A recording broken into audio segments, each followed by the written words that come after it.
Like, cow! Cow!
I got only one fucking rule after what happened last week. I don't want to hear no bullshit Nacho Libre shit no more. I have the mic ready.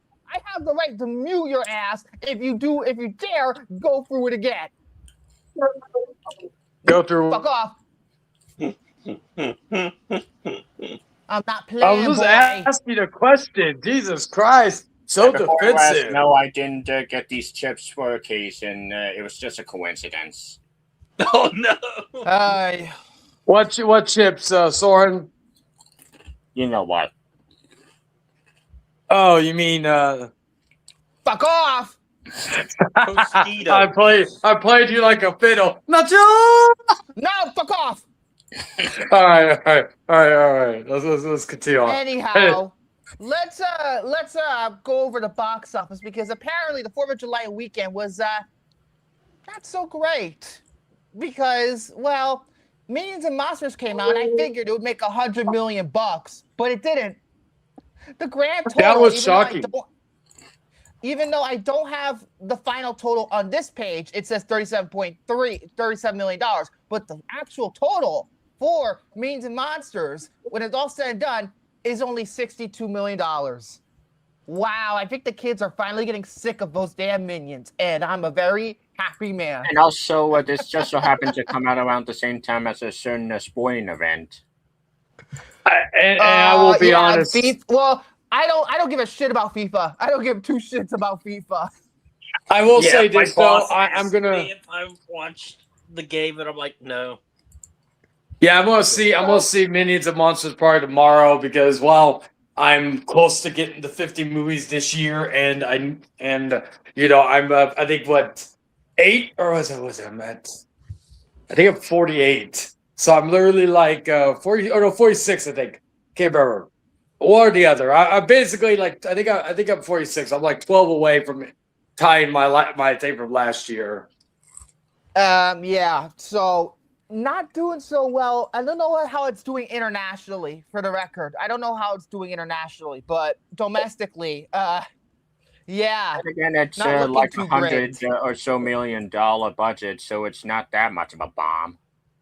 Yeah, it just depends on how much it's going to make. Like, for example, animation movies aren't that cheap to make compared to Pixar or Disney.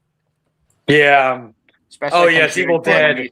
In Paris, I believe, as opposed to here in the U.S.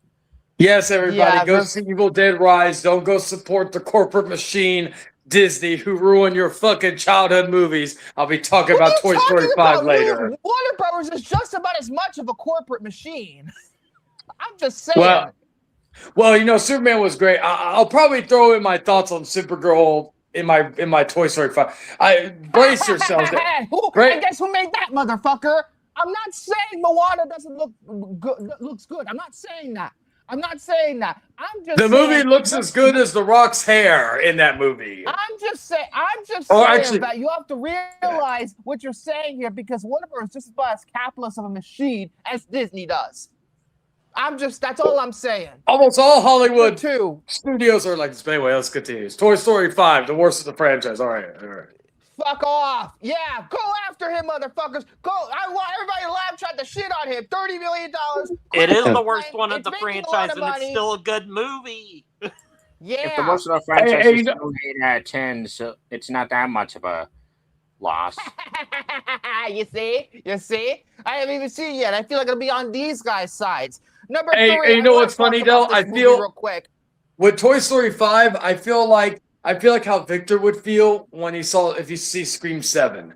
This to me, and you know what? Even though Toy Story 5 feels like the Scream 7 to me of this franchise, it's still better than Scream It's 7. got better reviews than Scream 7, motherfucker. Your point is invalid. Well, I'm still saying it's better than Scream 7. And it's better than Supergirl. But Super Mario Galaxy is better than Toy Story 5. No, it's anyway. not. It's one of the worst films of the year.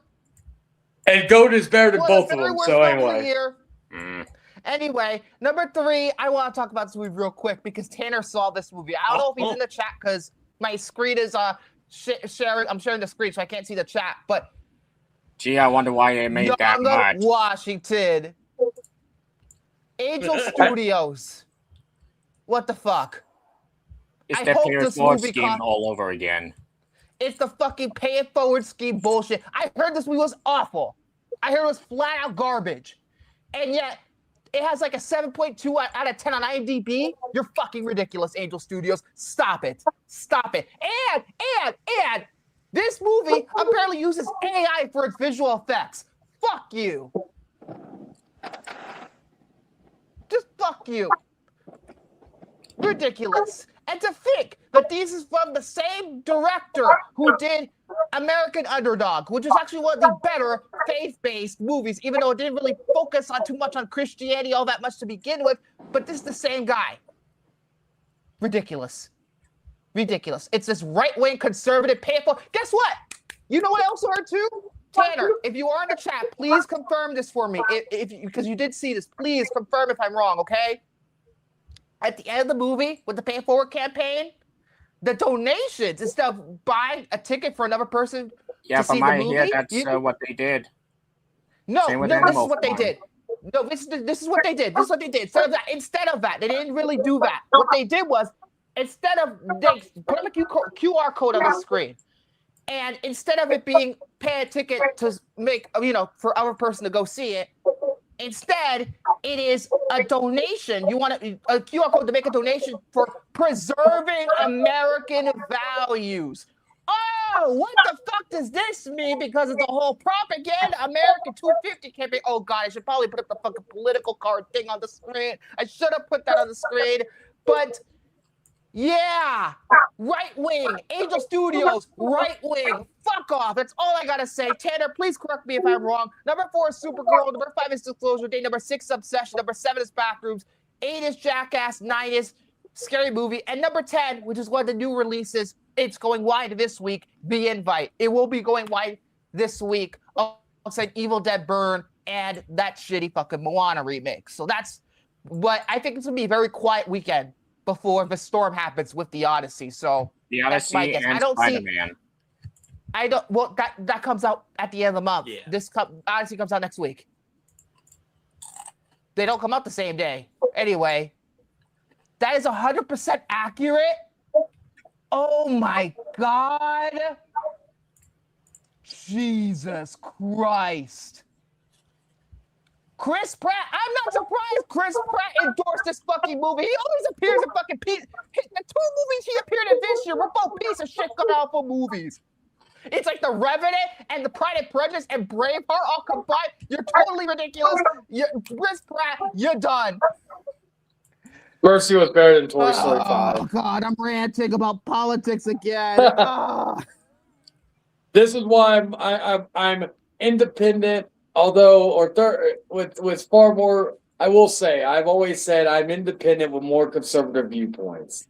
And with me, I'm a liberal that's pissed off with other liberals because they can't get shit right. I'm a pissed off liberal who hates other liberals. My political view is naming it to us withheld. Well, Victor, you've offended me by how liberal you are. I'm going to leave this show. And I won't even tell you. No, my You know girl what's was. better than Mario Galaxy Chance Disclosure Day. I'm leaving this show because Victor's liberal views do not align with my own liberal views. So therefore, we can't coexist. If I'm anything, leaving folks, the show. this I'm leaving the show because of Victor's unhealthy obsession with loss. I've had enough. I'm leaving the show because Victor thinks the pizza thing in Quiet Place Day One is actually brilliant. Oh, okay, we hey, agree, hey, Soren. a lot of But people do agree with me on that one. It's not just me. It's not just I'm me leaving who the thinks show pizza because made Victor has sense. not. I'm leaving the show because Victor refuses to watch Guardians of the Galaxy Volume 3 and the Spider-Verse Oh, movies. it's almost like people are pressuring me. Maybe they keep pestering me to do so. I'm Maybe I will leaving watch this show eventually. because not once has there been popcorn on this show called the Popcorn Panel. Yeah, Oh my God. yeah. We're gonna keep going. And I'm leaving this show because Victor has not seen Obsession yet. Because I want to see whether he loves it or hates it. But yeah. Have you seen Obsession yet, Victor? No. How dare you? So yeah, keep pestering me, motherfucker. This is gonna be a very long show. Oh, but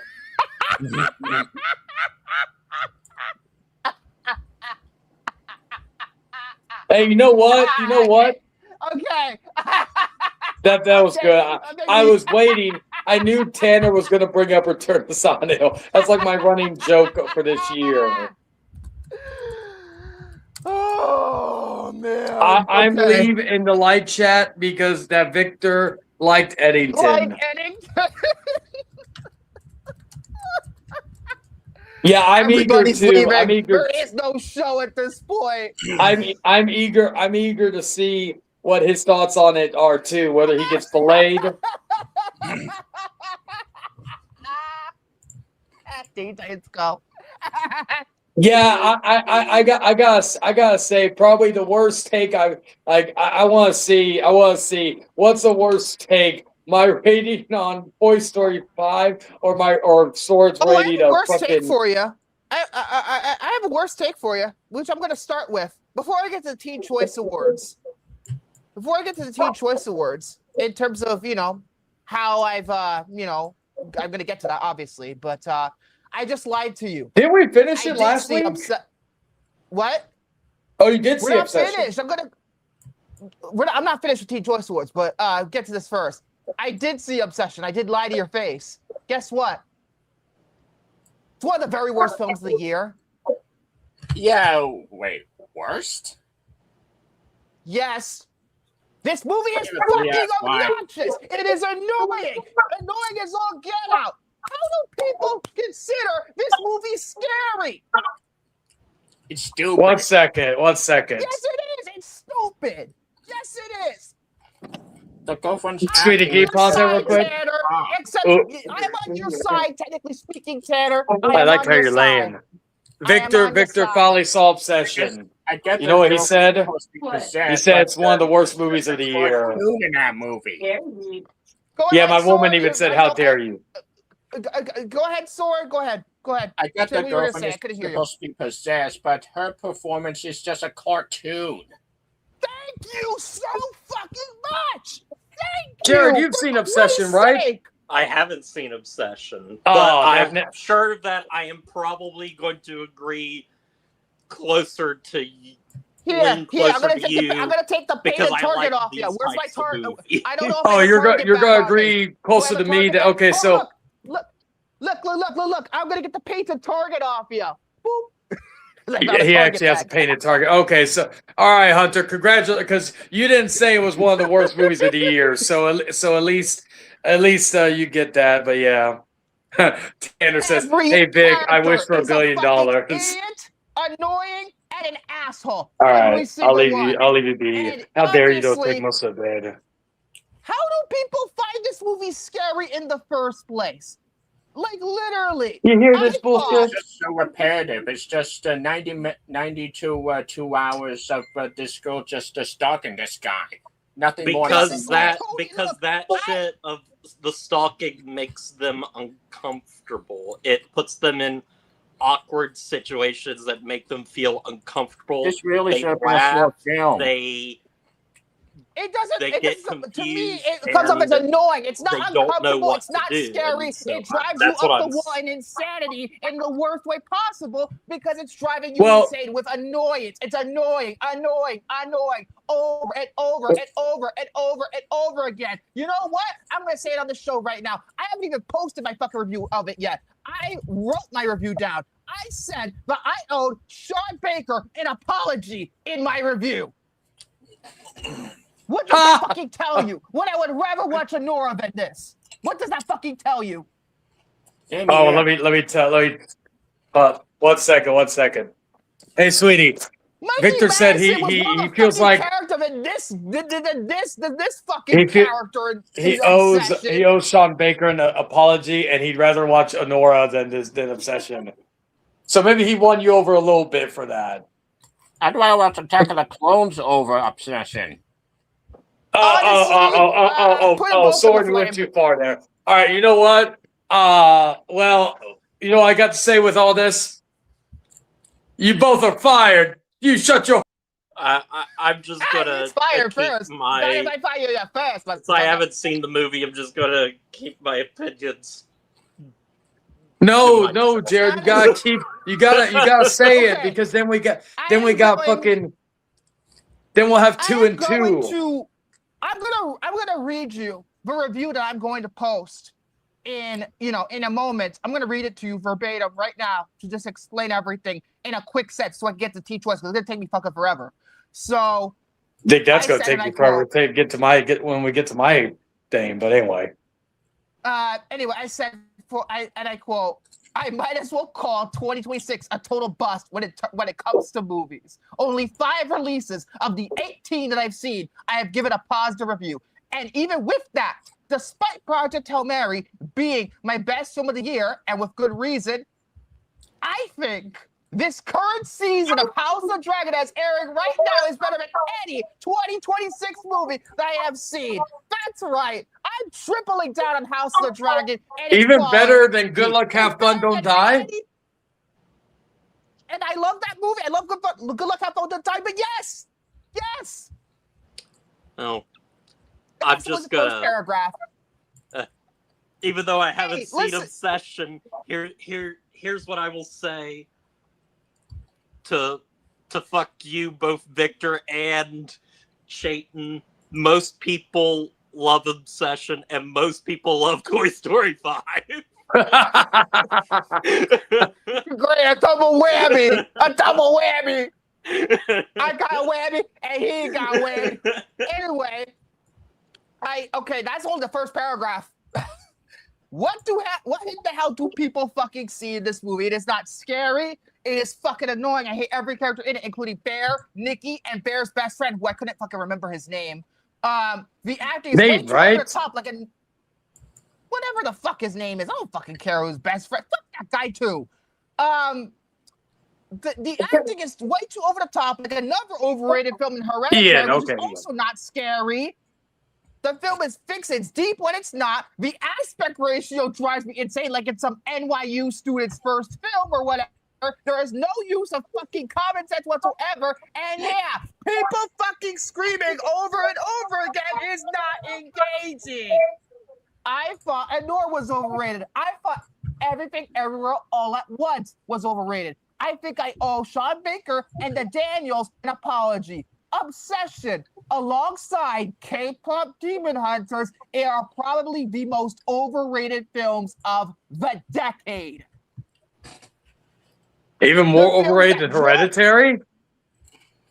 Last decade, buddy. Oh yeah, 20, yeah. These are the films that nearly drove me to madness and made me angry about the film industry today. Ironically, Demon Hunters was a big corporate product, while Obsession was financed independently. I think I got both sides of the coin now. God, I hate the machine. End quote. Yeah, you could tell. Hey, I absolutely loved it. What was it? Hunter asked, Vic, did you have any positives? No. At least it was decently shot. No. Too dark. I can't That's see racist. I can't see a goddamn thing. Not like that. That was Not like well. that. Some parts of it being dark was actually the point. Like the silhouettes. That was like there was a. No. Let's see. No, not gonna. Yes. Granted, I bet. Yeah. He loved this movie in the same way I love Dogma. I'm aware of that, Tanner. I'm actually probably gonna watch that after I get off here because I have the day off tomorrow. So I'm gonna probably watch that, and I really should check Backrooms. I do want to see because you know why? It's my It number has one of the actors year. that First Backrooms of all, actually see kicks what a shit on. Okay. All right, I understand you love that movie, but I want to say this right now. I bet you Chiwetel Ejiofor and Renate Redzepi both delivered better performances than where the fuck these two got in Obsession. At least those two actors I know and Backrooms actually kicks a respect. shit on Obsession. Obsession, I All think right. was my number 2 or my number 3. All right. I can't remember what's at. I'm gonna trust the 20-year-old, so I hope the 20-year-old does a better movie than Obsession. So that would be great. That would be great. Yes, I gotta see Hoppers as well. It's funny because I did watch it. What the fuck? How did that come on the screen? Oh, this thing. That's so weird. I can put it in the actual video in the comments. Look at that on the corner right there. You just realized that? You just realized that? That's been. Yeah, you could actually. Yes, it's small, but you can change the settings for it. Actually, let's see, like big, wide. Let's see. Oh wow. So we can see a lot better. Now it only shows the one. So that's actually a good way to keep up with the thing. That is true. I could use this to keep up with the thing. Although for the people who are not watching live, it'd be annoyance. But still, I think I can keep track with this now. But with that being said, now I lost my train of thought. Now knowing about this crazy new thing, this movie sucks. It is like an industry plant, but a movie. What the fuck? Blumhouse. Industry plant. I hate Blumhouse. Yes, it's an industry. But I'm not saying but industry plant. This guy's been making movies for at least the last he's been a sketch comedy guy on YouTube for years. Maybe he literally should have stayed in comedy. I don't know. He literally made 2 short films. He literally has made I can't remember. I know at least 2 short films. I'm sorry. Let's see. I may not agree with this take. I at least would probably make more sense. The Toy Story review. Well, I'll give my thoughts on why I didn't what my issues were with Toy Story. Anyway, I'm more interested. Curry Baker's actually, to be honest, fake ghost hunters confront actual ghosts. Yeah, but that you cut in. Who, me? Can you hear me now? I heard you cut. I think you're fine now, but I heard you cut a little bit. Okay. But yeah, but most important, I'm interested in that movie, but I'm really interested in what he's going to do with Texas Chainsaw Massacre. I think the franchise should be dead. Texas Chainsaw Massacre is just beyond recovery at this point. 2022 killed me. It killed me physically, harmed me. The one. That movie was. I burned our cost and delivered plague onto our houses. Maybe Curry Baker or Curry Barker will actually just for shits and giggles, he'll have a scene near the end where a girl says, "Do your thing, cuz." If he does, it'll be 5 stars for me. Because while Texas Chainsaw 3D was awful, that line will always be forever. You know what? At least it's not.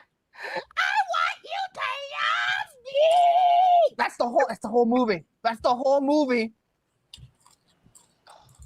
Did you like the brick scene? That's all I'll say.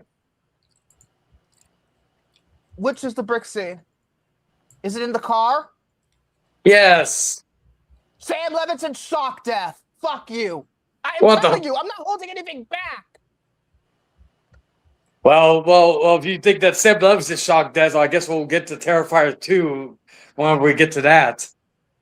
Yeah, just Terrifier cheap 2 sock death and her shitting her pants and pooping and peeing on the carpet. 0 out of 5. There's no redeeming qualities whatsoever. One of the most overrated films of the year. Now, let's get to T-Toys World before I lose my fucking mind. He'll lose it once we get to my Toy Story rant again. Don't Actually, worry, you know guys. what? I'm going to split my topic for now. I'm going to split my topic. And I'm going to give it to someone else first because I do got to eat, and this food is really nice and hot. I'll do my Toy Story thing. I'll do the 100 ranking a little bit later. That way we can get all the angry stuff out Yeah, of the get the way. angry 'cause stuff it's out of just, the way. Yes, because the 100, I'm the just 100. saying this anger is out. kind of bumming me out a little, guys. Okay, so the 100 ranking that will Okay, go I ahead. don't have it. All right, so I'll get to the 100 ranking probably near the end. So by the time we're all exhausted, we'll just be like, Jungle Book, great movie. Bleep Out 5. Go see it. Anyway. Okay, so Toy Story, right? Okay. So I did a double feature of going to see Supergirl and Toy Story 5. And, I was excited for both. Supergirl was kind of not as neither one I would say I was super like. I'm more excited for Evil Dead Burn. See this coming Friday. I have not watched any trailer for it, but I almost don't want to know what it's about. I mean, I kind of know what it's about, but I just don't want to look at it before I see it. Like I've seen the trailer, it looks great. But my point is that I wanted to go see Supergirl first, and I wanted to like it. I thought Millie Alcock, or whatever the fuck her name was great. Yeah. I thought, Jason Momoa was the best part of the movie as Lobo. I wish he had a better David movie. David Cornsweet. I mixed their names. David Cornsweet. Is that his brother? Is that his brother we don't know about? Jason. Yeah, maybe. Is that his brother we don't know about? David Cornsweet, who makes your corn on the cob sweat. David Cornsweet just basically keeps telling me why he will be the best Superman we've ever had. As long as Man Tomorrow is good. Outside of that, that's basically all the positives I can say about the movie. The little girl who plays, I can't fucking remember her name, but she was fucking awful. Annoying, bro. I heard she's annoying. She's annoying. Yeah, but the wife and I both agreed she was annoying. She wasn't intimidating at all. Nikki, an obsession, but I'll take the No, more annoying than Nikki. Anyway, no, Nikki is the most annoying character of the year. I can't see this little girl being that much more fucking annoying than her. Well, watch Supergirl to come back to me. Anyway, maybe I will. Hey, you know what? At least the little girl wasn't possessed. At least Nikki has an excuse. She was possessed, but fucking this little girl wasn't. Over the top. Okay, I'm not getting into that anymore. I already discussed. Anyway, the CGI, especially near the end, was awful. The messaging was kind of mixed, but not as mixed as my next review. Don't worry on that. And all that good stuff. The thing I said in my review is, how did we go from my movie of the year last year in Superman to one of the most disappointing films of the year with Supergirl? And also, why in the hell is a movie named Supergirl, but the majority of the people that I liked in this movie were the men? And I'm referring to David Cornsweet and Jason Momoa. I can give two fucks about the villain. The villain was awful as well. The soundtrack was very hit and miss. There were some good moments and there were some very bad moments. And Crypto was great, even though this movie needed more Crypto. Let's talk about that needle drop in the final act. Did you like that, or you hated it just like everybody else did? Oh, I didn't like it. No, I didn't like it. But by that point, I was already checked out the movie. It was obsessed about 35 minutes in. I checked out. Oh no. Anyway. So then that was that. Disappointed by that one. Then I went in to go see Toy Story 5. And I thought, clearly, this movie is going to be better than Supergirl. It was, but not by much. Okay, where do we start? I will try not to spoil a lot about this movie, but I can't make any promises. But I will say this first. It is the best looking of the entire series. When the story is focused and not convoluted, which is most of the time. The movie Convoluted. Everybody. Oh my God. Here we go. Here we go. I will agree Here we there go. was a bit too much going on, but it all came I Thank agree you. there was a lot going on, but I liked every. Doesn't mean thing that was it's going like on. bad, you know. Doesn't mean I- There's a lot I of movies felt do like love there that there's was- a lot going okay, on, so- you know. my thing was that there was too much going on, and I felt like there wasn't enough time for all the resolutions. The main resolution got a resolution. I will give it that. But there was too. As somebody that does love this movie, I can agree with that being maybe one of my complaints. And also, I'm going to say this: Woody was not needed in this movie. Woody was basically there to be mocked for his bald spot and him getting fat, and He did look for exactly him fucking and basically same. did. He has a bald spot.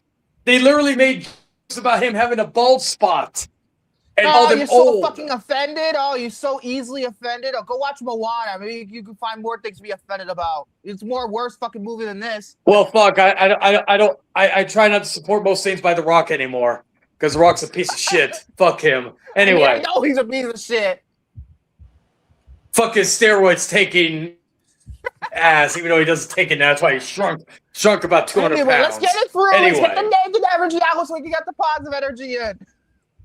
All right. So yes, so there was some things I liked about it. The voice acting was top notch. I liked Conan O'Brien as Smarty Pants. So there was things that I liked about the movie. But like I said, Woody was not needed in this movie. If you take Woody out of this movie, you're not losing anything. So that's one. So Woody was not needed. Woody was not needed. Oh my God. No, that actually ain't my complaint. Ain't my biggest complaint. And it's going and if anybody I'm already hearing people say, "Oh, you're sexist." I'm like, I don't give a fuck. Okay, so that's the one thing. He wasn't needed. Trust me, if he's sexist, you wouldn't have a girlfriend or fiance. Oh yeah, well yes, I told the wife about that. My wife was the first one that heard about all this. I'll get to the biggest part at the end. I like Jessie has always been a good side character. I didn't care for her backstory. I already knew most of her backstory from fucking Toy Story 2. So I don't believe her as the new leader of the toys. Which gets me to the biggest sin that this movie committed and the reason why this movie got a 2 out of 5. They turned Buzz Lightyear a fucking like a space marine. You might as well defend this. To a fucking simp. He is over there simping for Jessie throughout the whole fucking movie, and there's no. I'm talking the actual Buzz. Not into the second movie.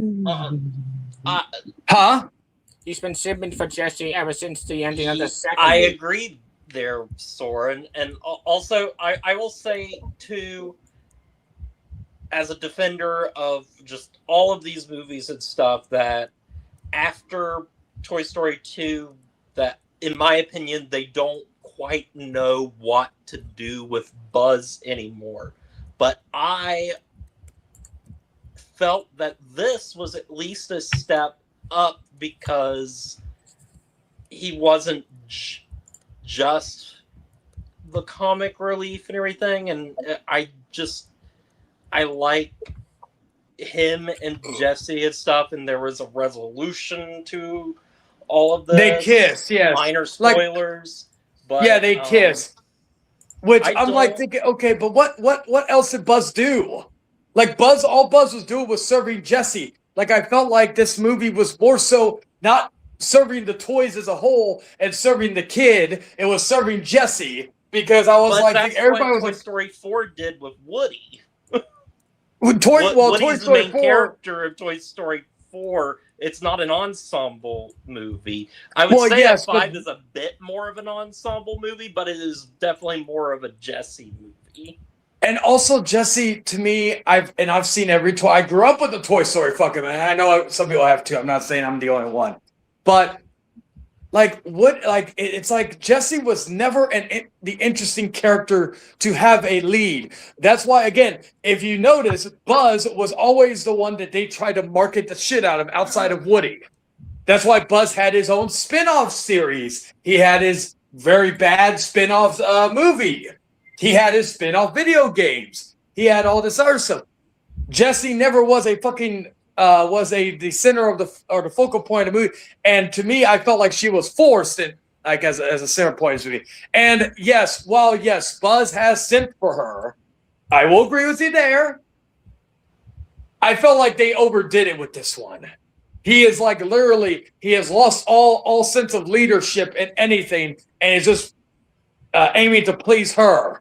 And I'm like thinking, what happened to you? I'm like, did Lightyear suck so bad that it fucking took the rest of your masculinity out of your fucking battery pack? Probably not, Oh, because God, even here we this go. movie said that Lightyear Zurg twist was bullshit. Because guess what? Here they said that Zurg is Buzz's father, as opposed to just a clone. Oh yes, yeah. Okay, that there was some fight modes like that. Like, I was the only Buzz I was interested in this movie was the Buzz Army that didn't have all they have purpose was going to Starkman, but then of course they also sent for Jesse at the end. My point, but again, that was a little bit funnier and more organic. But like, it was the bastardization of Buzz Lightyear. I just feel like they fucking and Jesse being the focal point when I've openly stated she's a good sidekick, but she's not a lead. And that was, and all that. And also the fact of being convoluted, the AI thing, like that was the only thing. If this didn't have the AI thing, then I would have said that this movie didn't need to be made. Now, granted, I've always said every movie in the name of in the annals of history, I'll say anal just to be funny, annals of history didn't need to be, but Toy Story 5 is definitely a movie that didn't need to be made. Does it have great animation? Yes. Does it have great performances? Yes. Does the main point of this movie, does the main plot point with Bonnie making friends get resolved? Yes. But like at the cost of its identity and the lack of characters, and of course the disrespect of Woody. Again, you bring back a character who again was not needed for. Okay, let me ask both of you since you've seen the movie. Do you honestly think after seeing Toy Story 5 that if Woody was not in this movie, it would have changed a damn thing? I mean, I do agree, but did I like seeing him? Yes, and I also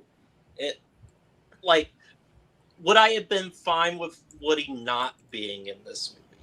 Yes. Am I okay with him being in this movie? Also, yes, because I at least feel that it doesn't take away from his art at the end of the fourth movie. I feel like it does, because he, like, again, his story was over. Like this is a clear, like, his story is over, but he's still a character in a movie and everything. It's like yes, but like the old saying is, do you like leave the character be and then fucking move on to someone else if you're going to continue the series? And like I said, Buzz should have been the leader, not Jesse, because Jesse is not interested in character. She got abandoned as a kid. Oh, big whoop. Again, I didn't get emotional when they were doing the flashback of everything, or the fact that her daughter fucking was named the kid who had Jesse back in the day took her fucking, like, oh, Jesse just randomly found a fucking lunchbox, like a time capsule time thing in the fucking what do you call it, in the ground at the right time, and found the right moment where she sees that her daughter, the girl who used to have Jesse, she had a daughter and she named her Jessie as well. Oh my God, that was so much timing. That was such good timing, right? At least they play Sarah McLachlan again. Yeah. Let's see. Toy Story 6 is always being planned. Andrew stands and wants body to get I'm out. happy about that. Let's end the franchise on 6 because it seems like 6 will be about Buzz now. They have no excuse. Like hell, you know what? I will. 6 is about Buzz. I will still say this. I will. It's not like Scream 7. While I've stood by Toy Story should have ended at 3. I've stood by this. I still, even though I love Toy Story 4, it was a movie that still did not need to be made. The third movie was fine where it was at. It had finality. It didn't need anything else. I've stated this, and I still stand by this to this day, even though I love Toy Story 4. I will still go see Toy Story 6 if it happens. And if they rectify my issues with. Well, yeah, it made buckaloads of money. Like there's no like it's like Scream 7. Scream 8 is gonna happen. Don't worry, buddy. I had it on fucking mute because I couldn't take the shit. No, like I didn't want to hear shit. They did the same thing when he did Wicked for Good. This is the same Wicked for Good Part 2. This is what this is. This is what this is right now. Him yelling about a movie that it's Wicked for Good. Part 2. But yeah. So so would that be Part 3? I don't know. I would, like I said, I would give Toy Story 5. I gave it 2 out of 5. I've stated out of the 3 animated movies I've seen currently, I've not seen Hoppers, and I'm probably not going to because honestly, most Disney animated movies are mostly the same to me anymore. I don't like keep sucking off K-pop Demon Hunters, that capitalist piece of shit. Anyway, they do better. Not really K-pop Demon Hunters. I really like the best animated movie of the year is GOAT. Like Sony, stop sucking them off. They're not good at what they do. At least now they're not good. Have you seen GOAT? No, and I don't care to. Then you shut your whole mouth. Done with Sony Animation. I'm done. I can't take it anymore. And but yes, out of the 3 animated movies. Very much Toy Story 5 is the worst. Too. Yeah, like Toy Story 5 is the worst anime movie of all time. It's not the worst film of of the year. It is not even like the top I don't even think it's in the top 10 worst films of the year. So even if it was, it definitely won't be by the end of the year. I'm pretty sure on that. I still got to watch Citizen Vigilante. However, I will say what is better than Toy Story 5, Mercy. No, it is not. It is the worst movie of the year. Obsession is going back to Obsession for a bit. It is in my top 2 worst of the year. Mercy is the only thing that it is worse than Obsession. That's the only thing that's worse than Obsession. Return to Silent Hill. How bad it is. The Super Mario Galaxy movie. I don't think I want to. And then, basically all that. So yes. You see, look at everybody in the live chat. They're so mad at you, Jay. They're so mad. It's all right. I don't mind being the heel for a little bit. I'll redeem myself. I'm the egotistical heel. I thought I was gonna be the egotistical heel by ranting about Obsession. I thought I was the heel. No, I knew. Unless somebody saw Project Hail Mary and said it sucked. I'm pretty sure, nothing would have compared to what I was gonna say. So you're good, Victor. But and you're welcome to not. But don't worry, one of y'all will mess up one day and hate a beloved movie, and then you'll get the. And not wishing that on y'all, but it happens. One day Victor hates this movie, and people rake him over the coals for. One day Soren does that, like with Teen Titans Go. Jared doesn't. I don't think Jared's. Have you been raked through the coals about a certain movie opinion? I don't think he ever has. Most movie of all time. Well, maybe Alexander. Most movies are like you guys love say Ready Player One, and I just think it's like an okay average movie. But it's I don't have any malice or hate towards the movie at all. Well, it's like Disclosure Day. It's a fine movie to me, and that's about it. I don't have any wild opinions. Yeah, it's like Disclosure Day. I gave it. I guess more negative opinion. Yeah. It's like Disclosure Day. I gave that I still gave it a positive score. 3 out of 5 is still better than some other movies. Like Toy Story, I can understand the score, but Disclosure. But I'm like now let me tell you, I rewatched Project Hail Mary, and that was the biggest piece of dog shit I have ever seen in my life. Because let me explain to you, Project Hail Mary. First of all, bad title. It should have just been called Ryan Gosling in Space. And how about you gonna say it should have been called Project? The Project, because that's what it is. It's a project in space. And Ryan Gosling and the alien didn't also, I couldn't take that rock seriously at all. It was too confusing. I couldn't understand what it was saying. I thought that when Ryan Gosling did the little computing thing, that would have taken years to do, and he does it in like 5 minutes. Actually, no, that shouldn't have been the title. You know what the title should have been? Also, nothing happened, bro. Also, the Harry Styles scene, worst scene of the year. I'm not here for songs. I'm here for beautiful, luscious Ryan Gosling. No. Get away from it. I revert my like that. review. She's beautiful too, motherfucker. This is a 2 out of 10 movie. I give it a 2 because I took number 2 while I watched it. I will say this. I am worried. I am worried when I review Project Hail Mary because I do believe I will like it, but I am worried that it's going to, even no matter what score I give it, whether it be a 5 out of 5, whether it be a 4 out of 5, whether it be a 3 out of 5, I'm already smelling the burning torches of people when they the most likely realization that it will not be my number 1, and there may be a chance it's not even in my number. It's in the top 5. You know what? I can relate to that journey because you know what? I just went through it today. I'm just going to say this because I haven't known you for too long, Chayton, in my life, but I know what you like, and I know the kinds of things that you like.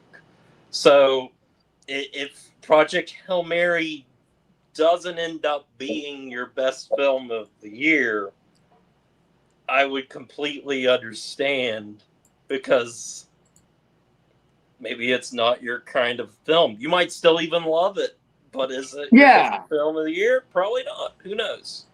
Yeah, I will say this too before we get into the next topic, and then we'll get to my more positive topic. 2 things.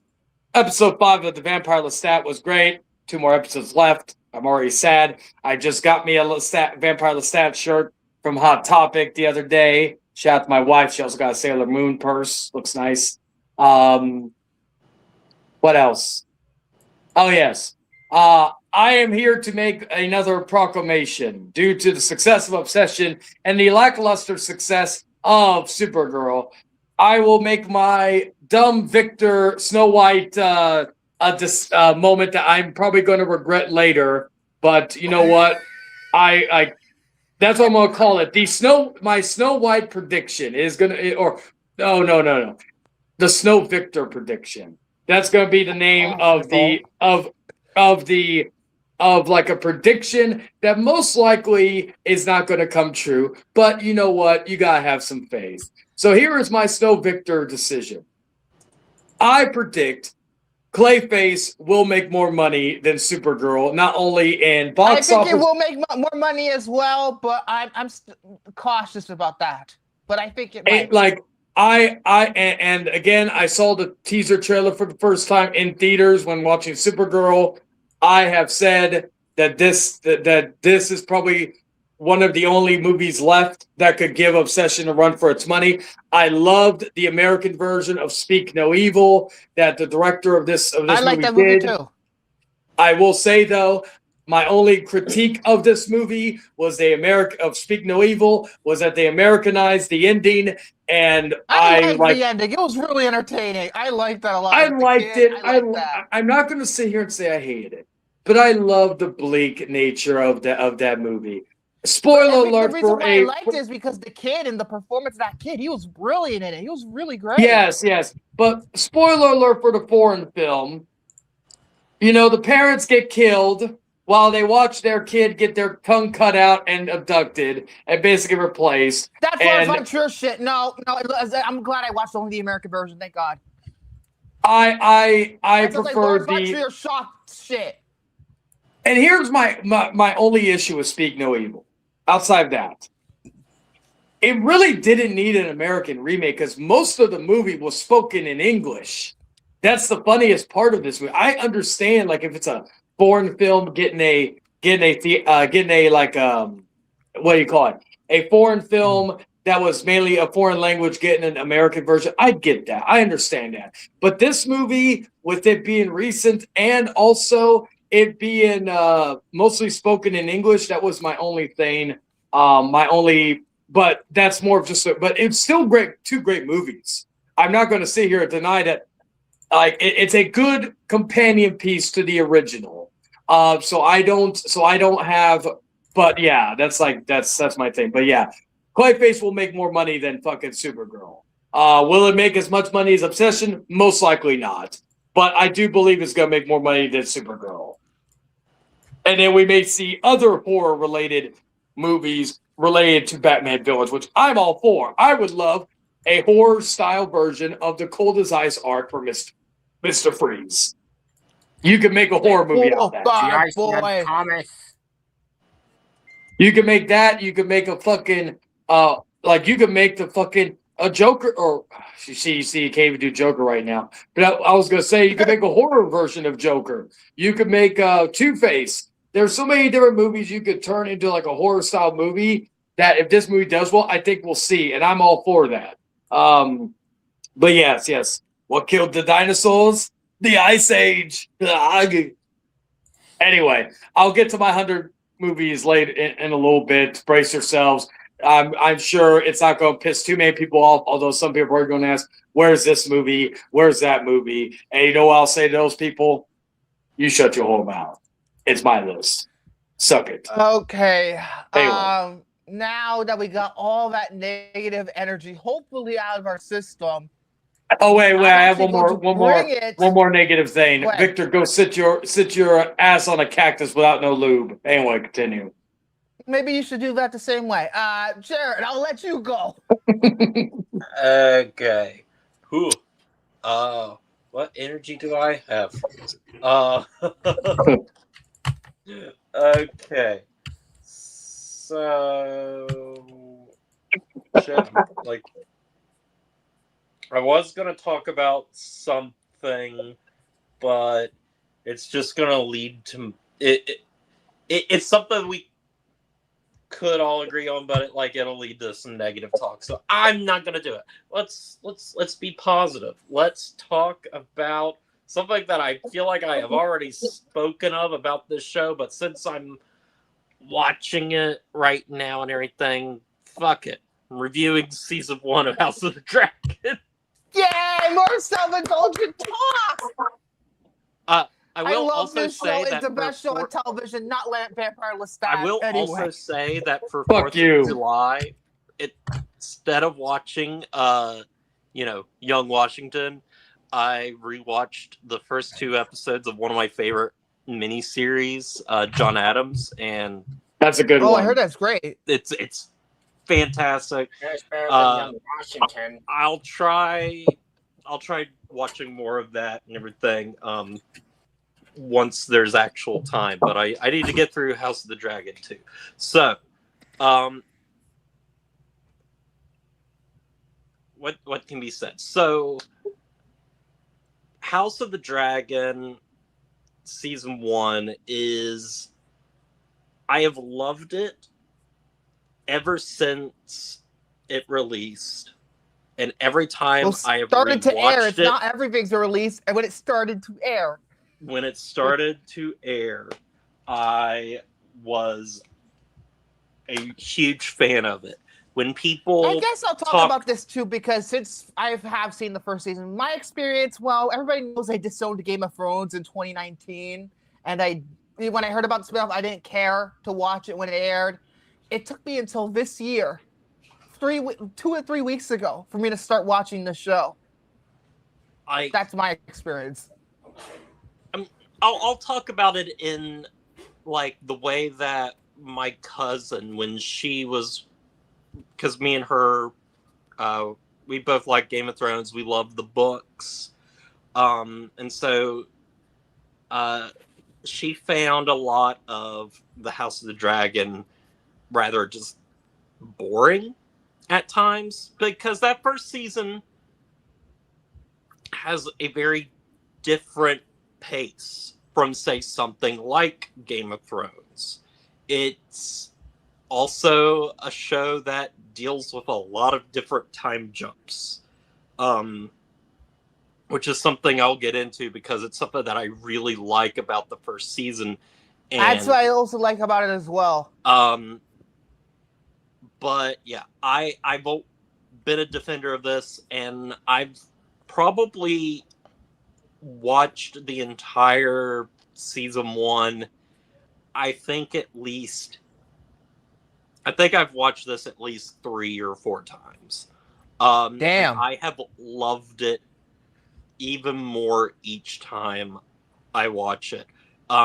Especially like that pilot episode is a pilot that I don't think gets enough credit for. I think it's a stunning pilot. It's one of the best pilots of all time.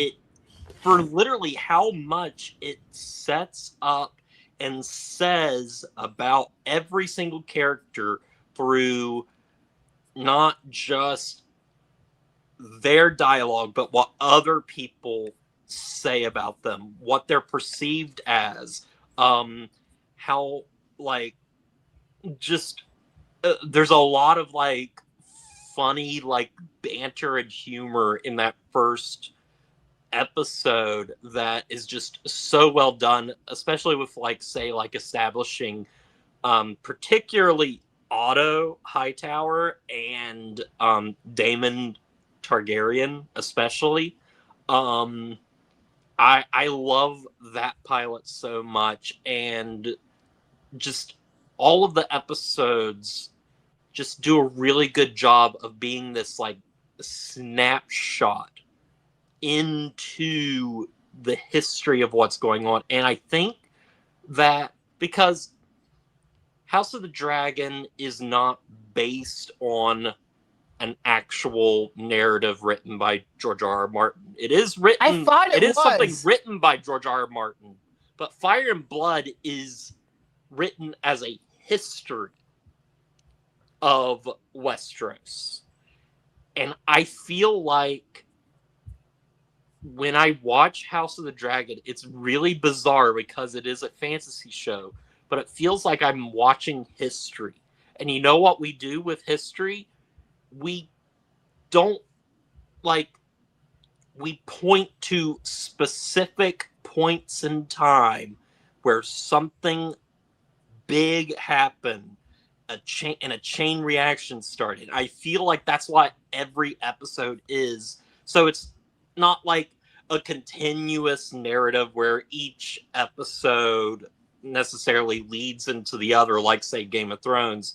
But it's like, well, it does this that is the in the second half of the season. Yes, but like the first little bit is like, these are the important things that led up to the big moments towards the end of the season, and then what the rest of the show is about, everything. And I love that about this show. It feels so real, and I think Ryan Condal and all of his staff writers just do such a good job. Like, literally, I think Oh, you're breaking up on me. Maybe it's just my internet. Okay. Am I not breaking up? No. Can you still see me? Yeah. Okay. Yeah. I was gonna say, I said this last week. I'll say it again. Ryan Condal and his writing staff, I feel, understand what this universe is compared to more than, say, George R. R. Martin himself or David Benioff and D.B. Weiss. This is one of the best writing staff. This is the best writing staff on television. Not just him, Sarah Hess, David Hancock, Eileen Shin, etc. I can name you all the fucking. They're brilliant at what they do. The dialogue is so like rich with just like meaning and just every scene. It's like the characters will say something, but it's also like with like what they don't say as well. I just because I think of when Benioff and Wise were writing Martin's dialogue and everything.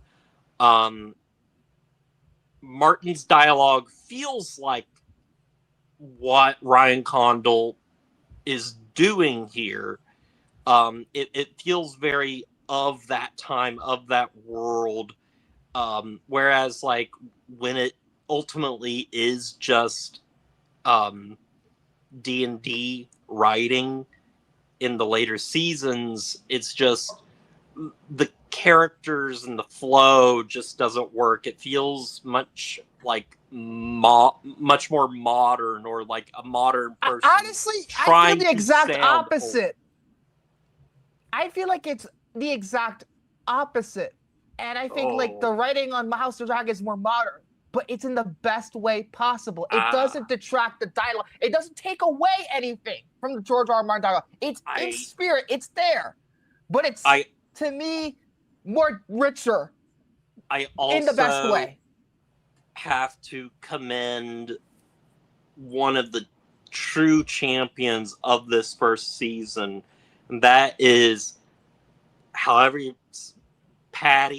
Considine. Paddy Considine? Oh, he's in this movie that we have to. I want to review sometime soon, called In America. I've spoken about this movie before. He's brilliant in that. That's where I know him from. Phenomenal.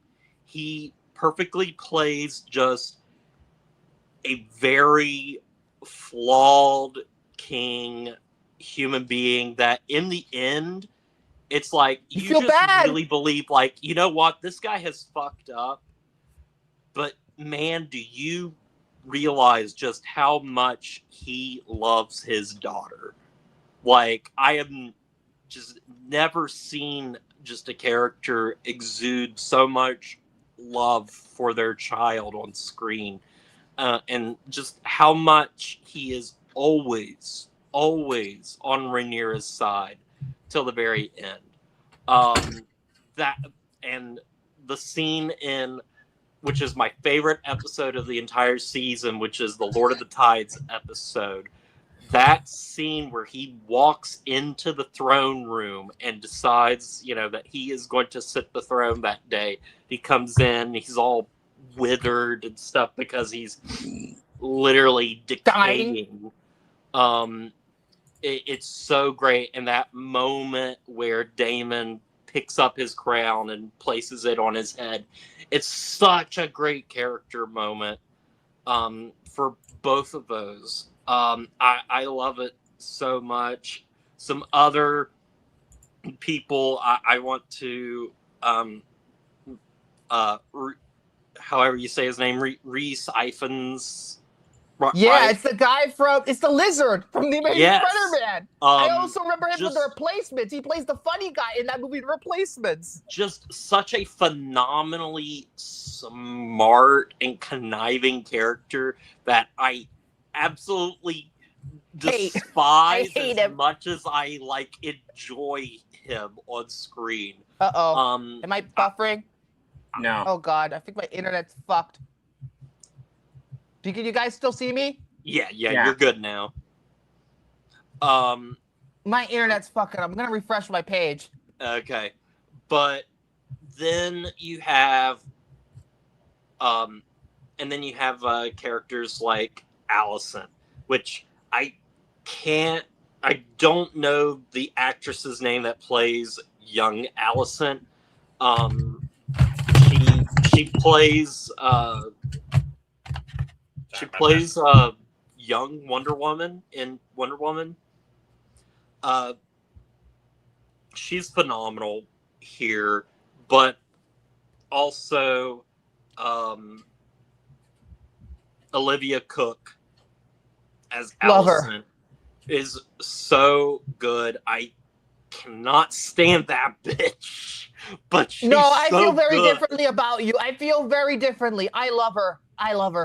Oh, I can't stand her. I'm She's sorry. so I feel great. sympathy after all the shit Oh, she's been through. No, I fucking have sympathy. I'm sorry. Great, we're gonna be fighting, do we? I feel sympathetic towards her in that her father has like influenced her, but she's such a holier than thou character because she wants to so much be just this like I am in the right at all times and everything, to the point that like she will demean Rhaenyra for doing shit just as bad.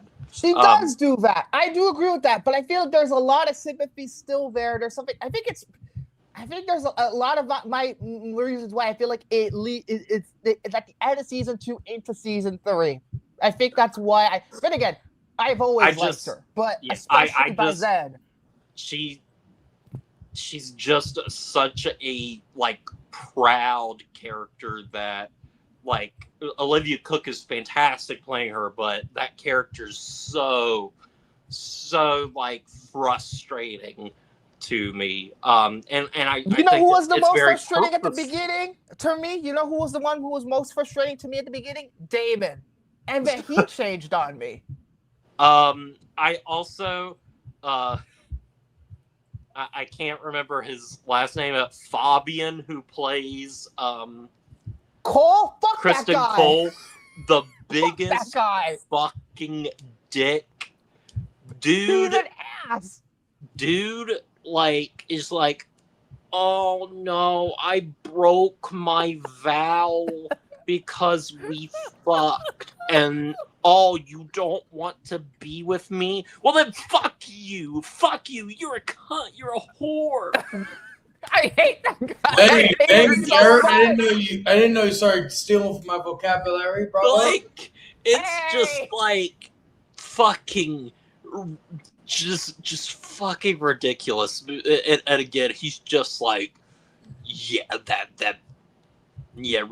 that bitch. I'm like, dude, you're just he's an sad ass. because He's she didn't horrible. want to be with you because doesn't make any sense for her to actually be with you. But yeah. But at the heart of all of this is we have to talk about Damon. Did you talk about Damon? Oh yeah, I haven't talked about Damon. Matt Smith is phenomenal, despite the fact that it's creepy that I can't see his eyebrows. He has the world's Watch Doctor Who if you want to see his fucking eyebrows. Damon is just such a fascinating and interesting character that is very easily like kind of despicable, but like I don't know, there's just something about him that I mean, really like even like episode 3 with that battle, I hated him up to that point, but then I'm just seeing that battle at the end of that episode, I'm like, holy shit, he's the man. And then I went back to hating him. But then season 2, I'm gonna call it you know what this is, Jared, so I don't really care, but I'm gonna call it the acid trip from hell. That's when I finally started to sympathize and love the character, and I love him now. He's just really, really good. I love all of these characters and stuff. There's so many that I could talk about, but of course I have to talk about both Rhaenyras.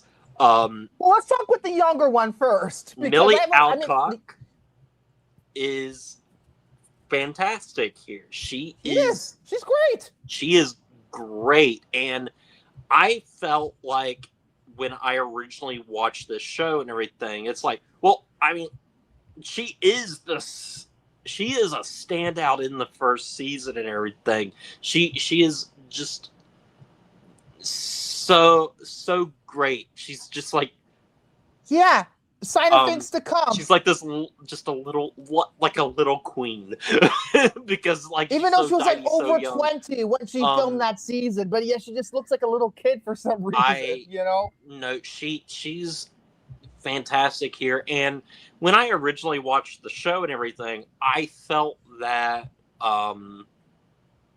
she kind of outshone. Let's talk. Let's wait. Let's wait till we talk about Emma Darcy. Let's wait. But I'll just say that I felt that she outshone her when I originally watched. Outside them, asshole. But she is great here. The way she plays certain scenes, just proves just what a great actress she is, and she was like 21. 20, 21? Or 20, something like 20 that? or 21 She's like 25 now, filmed, right? When she filmed this, just great. I also like stuff with that character, where her and she marries one of her cousins, Lanor. Yeah, they're dealing with incest, ladies and gentlemen. Lanor has a secret in that he is gay. He's gay! But like they have this understanding with each other that it's like they will do their own duties and stuff, but like they can do whatever they want, you know. I will also say that I actually really like that younger Lanor actor more than the older Lanor actor. I don't know. I just really like him. Well, but the older Lanor's not in the show very much. He fucks off after Millie 2 episodes, Alcock guy. is phenomenal, though. However, how fucking ever. After this rewatch, I do think that I was wrong in that Millie Alcock shown. Here's the thing about this. Because when I got to episode 5, and I knew the time jump was happening for the next, we're going to get the older cast is off the show. They're done now. We're getting the actual cast now. But, I was like, oh, I'm so sad that Millie Alcock's not going to be renewed. I'm so sad. Like, oh, I'm going to miss her. And then the opening scene of episode 6 happened. Now, go ahead with your explanation. I just want to that's the thing. So when I originally watched this, it was like that episode, in a way, just as much as I still liked it, it always disappointed me because it's like, oh man, I want to see Millie Alcock, but Emma Darcy, they are Rhaenyra. Thank you. Emma they Darcy embody this fucking role. Phenomenal here. Just from that scene alone of her giving birth and then Alicent commanding that the baby be sent directly to her because, let's just say because Lanor is gay, he cannot. Yeah, he does not perform the duties of a man in this world. So they don't have.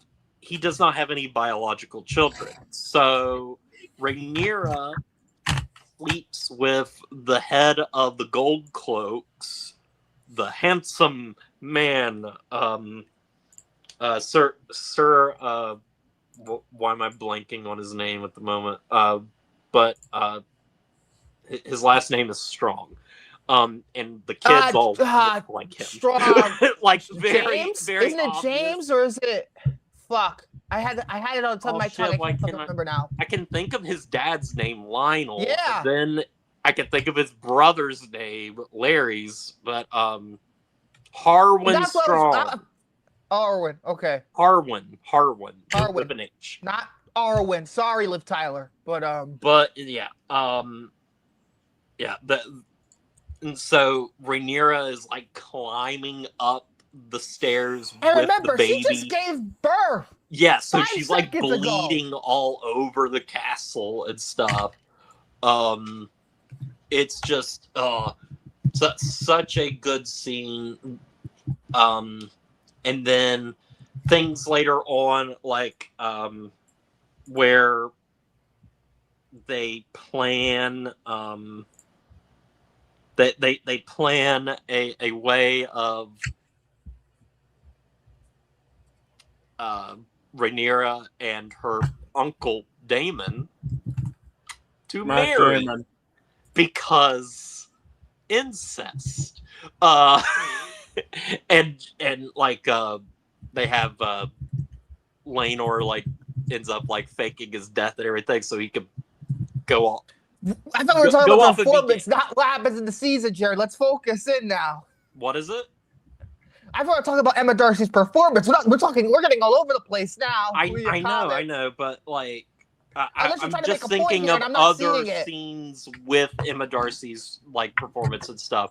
She's just a very, very commanding presence. What? I thought they were they them, not they she.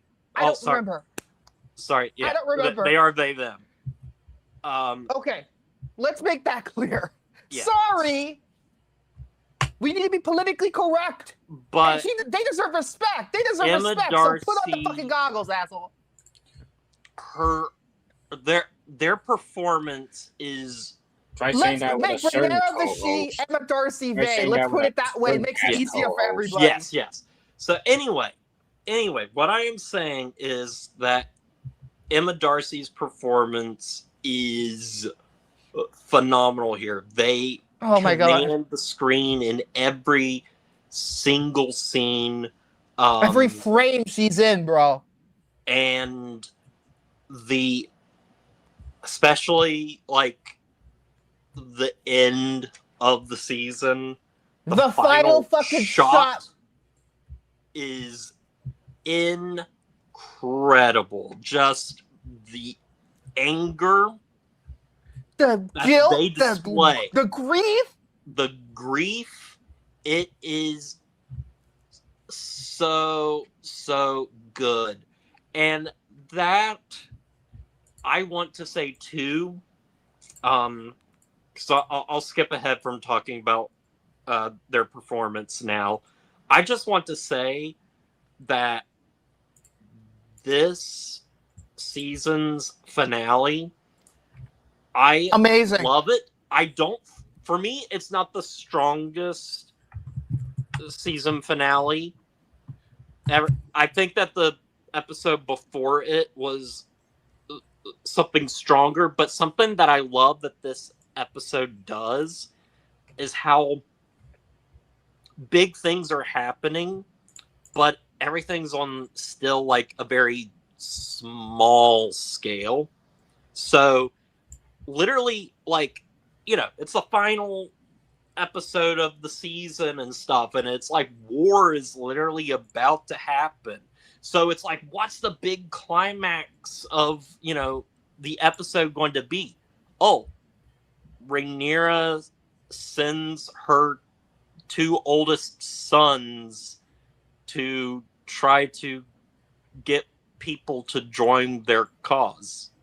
It's like, and what happens in it? Dirt simple. I know, but what happens in that? What happens? What happens in that? Tell the audience.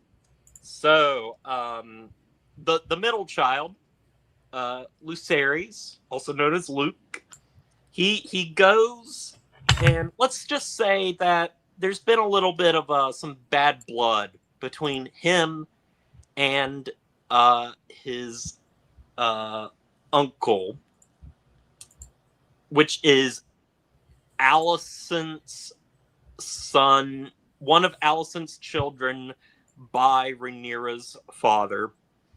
Because her father remarries. They got married. They got married. Let's put it that way. So the middle one of the at least in the first season, because later on they do announce that there is a fourth child and stuff that's been away in Old Town.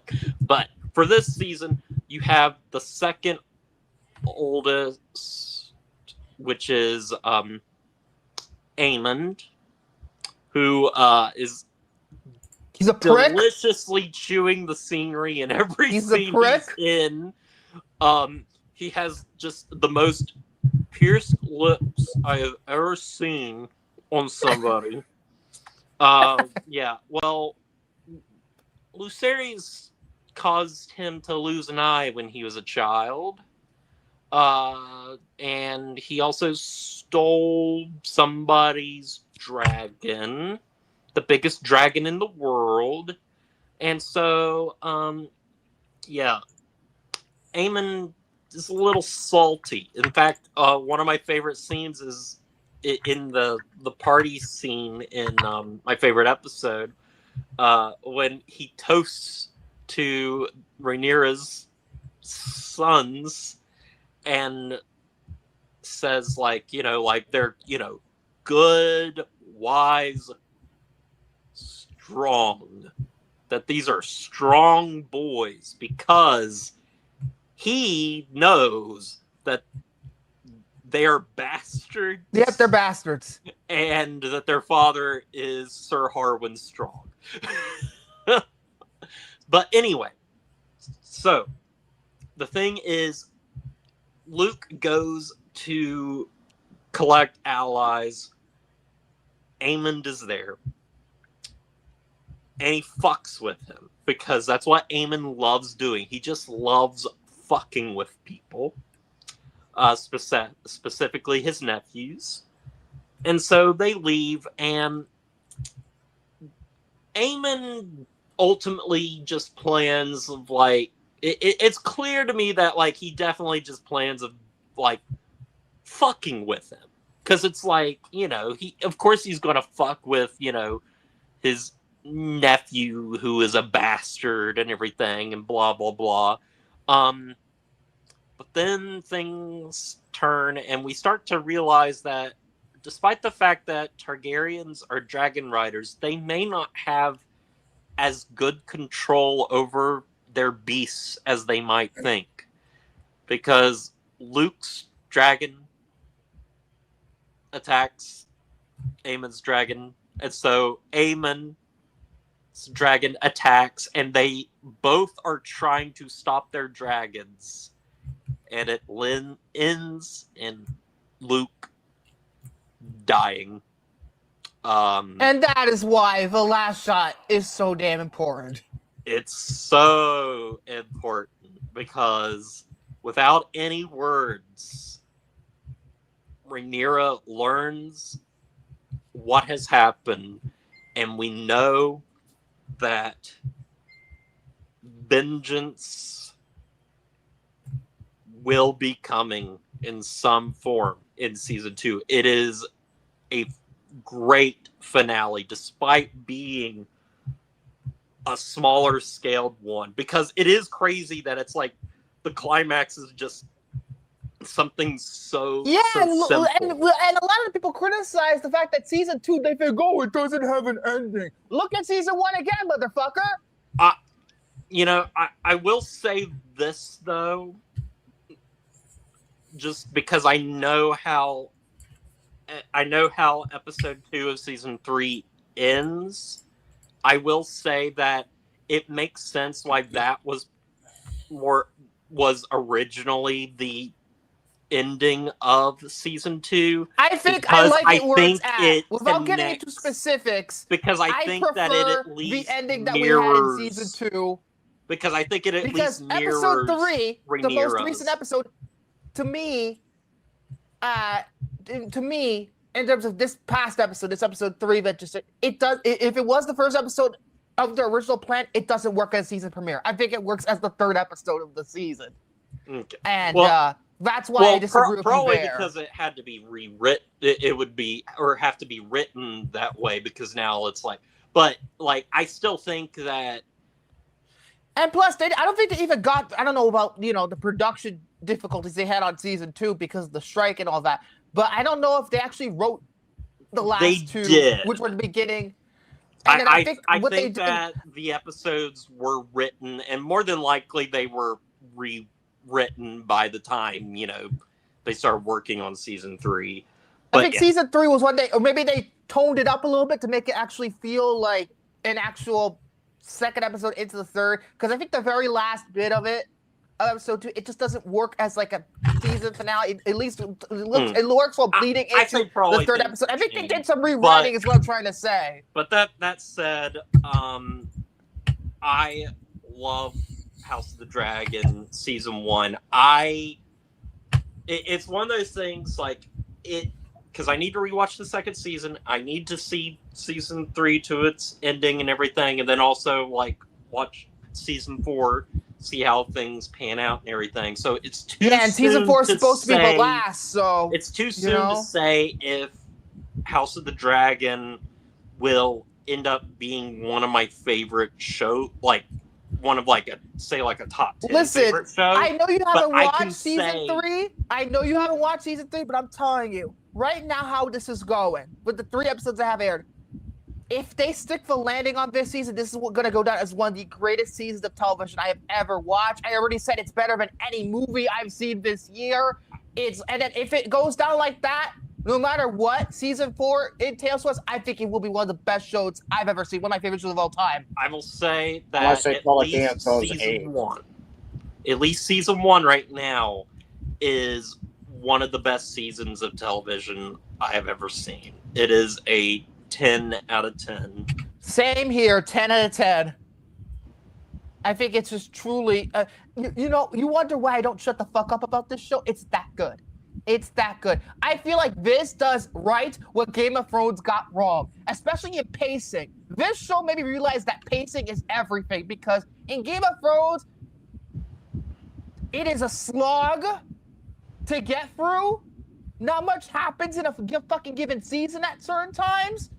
And yet this season, without sacrificing the political intrigue or the action, they didn't sacrifice anything. But the pacing and the writing is just so much better than whatever the fuck Benioff and Weiss were doing.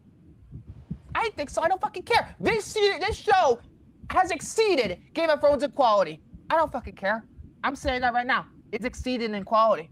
And if it finishes, because season 4 is supposed to be the last, if it goes down and they do the finale great, people will remember it better than Game of Thrones. Mark my words. Mm-hmm. I hope that happens anyway. I hope so. Please, for the love of God. I love you, Ryan Condal. You are a brilliant writer. You're a gifted showrunner. And the only complaint I have this season, the episode Driftmark. Why? It's too dark. Literally, it's too dark. That's racist. Also, I just have to say too, I have a love of like episode titles. Like I love that. That's like an art in of itself. And I'm gonna say season this 1 right now. has some banger episode titles. I will say that season 2 has one of the worst episode titles I've ever seen. I honestly, though, you know what? I was thinking about your point, and I was looking at the episode titles for season 3. The premiere is titled, well, episode 2 gives away, number 3 gives away. I don't like the titles in season 3 at all. Well, at least it's not the queen who ever was. That's like me saying. I think some of the season 3 titles are worse. At least for like episode me 2 and 3, they're really bad. It's one of the movies ever made. That's just the episode titles. The fucking content is what matters to me, not the title. No. Really get critical about titles. It's a shitty episode title for an episode that, I'm sorry, everybody online, is still a good episode. It is. Isn't that the finale of season 2, or is that my thing? Yeah, that's the finale of season 2. Okay, that's Sure, a great episode. I it don't ends fucking care. on- Oh, it doesn't have an It ends ending. on Go a to season cliffhanger 1. of I feel like sorts. it It's ended still a perfectly. good. I think because of all the bullshit about how season 1, 3 episodes was supposed to be the real finale or whatever. No, the finale we got, I like how it ended. I don't care. I'm taking it to the grave. I think it works as a finale. Oh, because nothing. Oh, great. See, when we get to season 2, if we ever get to season 2, Jared, I'm gonna be bashing the fucking internet to shreds. Fuck you, Reddit, especially. Anything else to say? I'm done. Okay. Soren, before I go into choice, I'm gonna give it over to you. Hey, Chan, where's your girlfriend? Because I'm talking about the 2025 Oscars. Oh, here we go. Let me see if she's awake. She took a little nap. She was watching Love Island. Now I think she's back. Oh, speaking of, you know what? I'm so pissed off. You know what? Hey, sweetie, you awake? These motherfuckers want to I fucking thought you were run with awake House because of the Love Island was Dragon. playing again. These motherfuckers. Okay. Oh, I hear the triangle. Pause it real quick. Soren was asking for you. Fuck off. Anyway, All I right. hate Love Island so much. I hate the fact that Yeah, when I told you you were watching Love Island, living he room was like, to "Oh watch House of no!" Oh, All right, she's here now. What were you gonna say? I'm we'll talking save about Love the Island talk for another time. I'm Oh, talking I about know the what he wants you to 2025 do. Oscars, and a certain nomination is coming up. He has But he's for now, saying where he lists all the Oscar nominations. And What he puts, like, nomination? what he would. you'll see. Yeah, you'll see.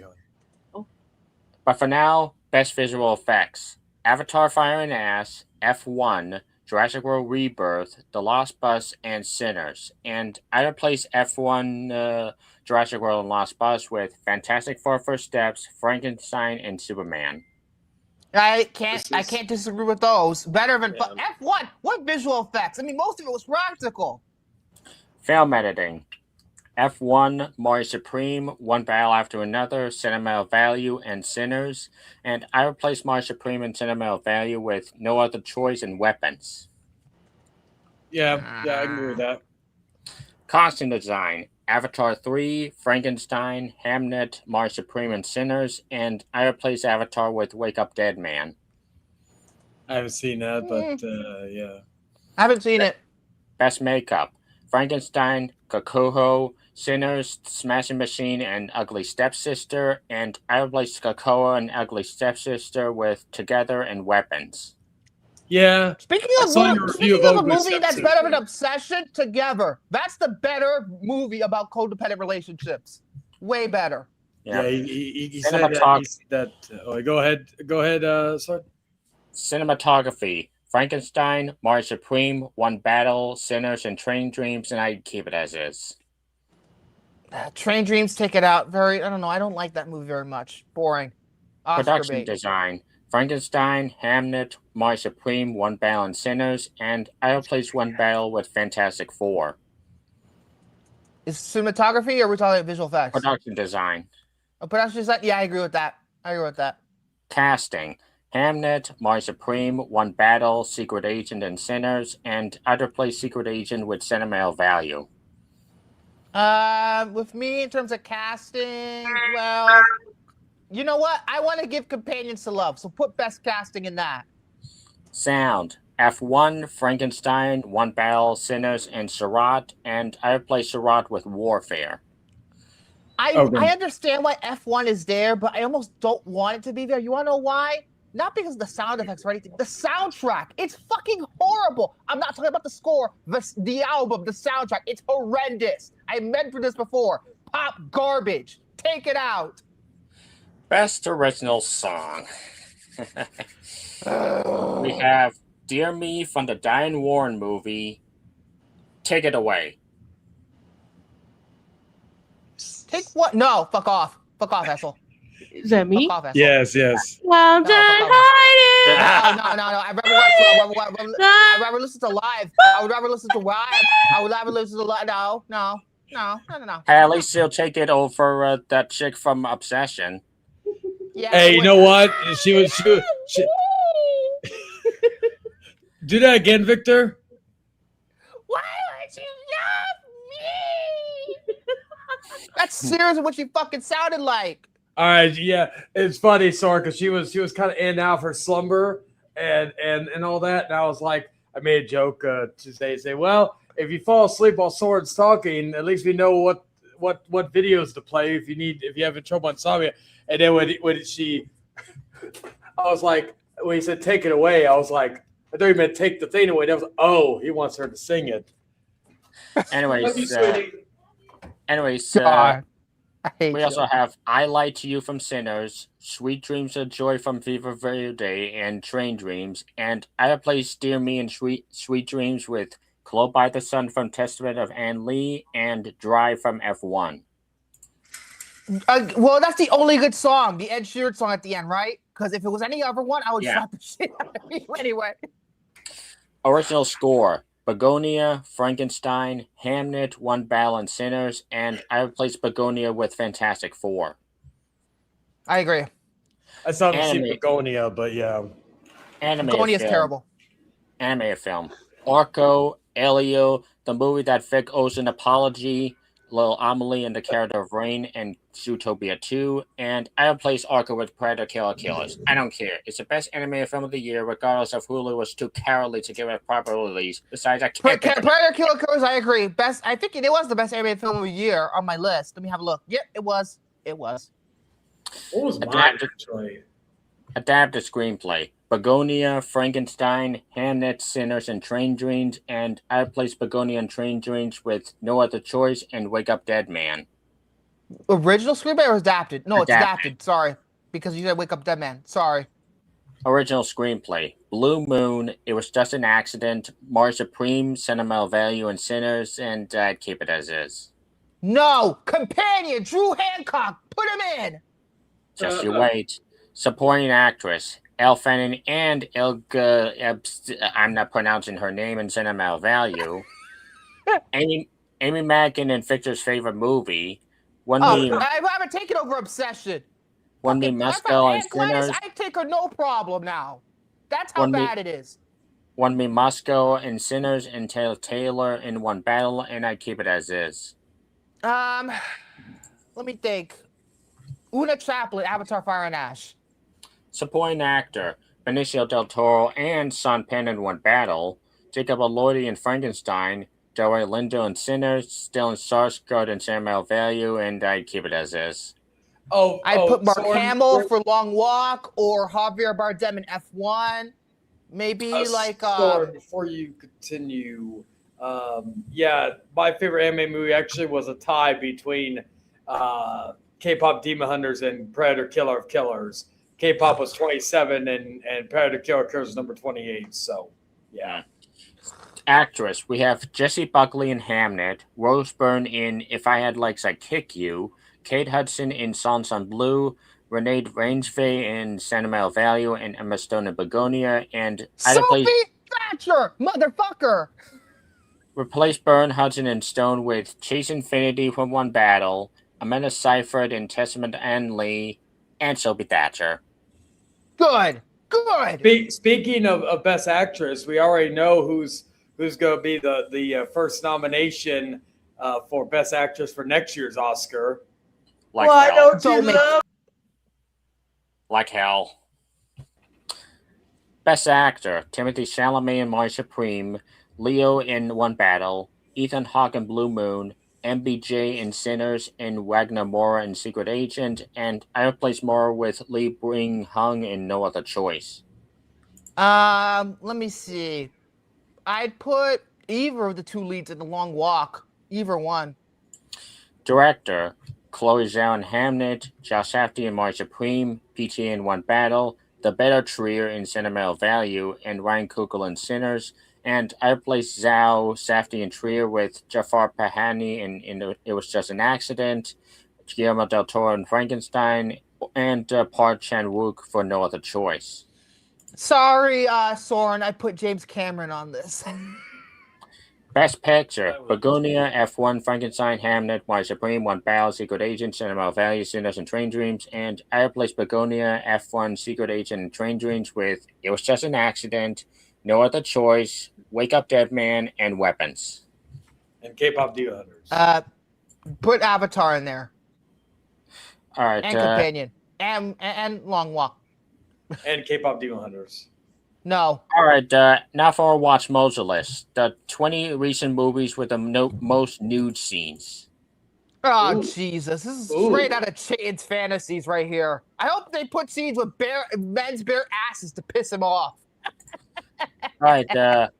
First up, The Housemaid. No. That off, doesn't fuck really off. have a lot of nude scenes, though. Fuck off. She still shows her tits, asshole. Fuck off. Yeah, those are nice tits.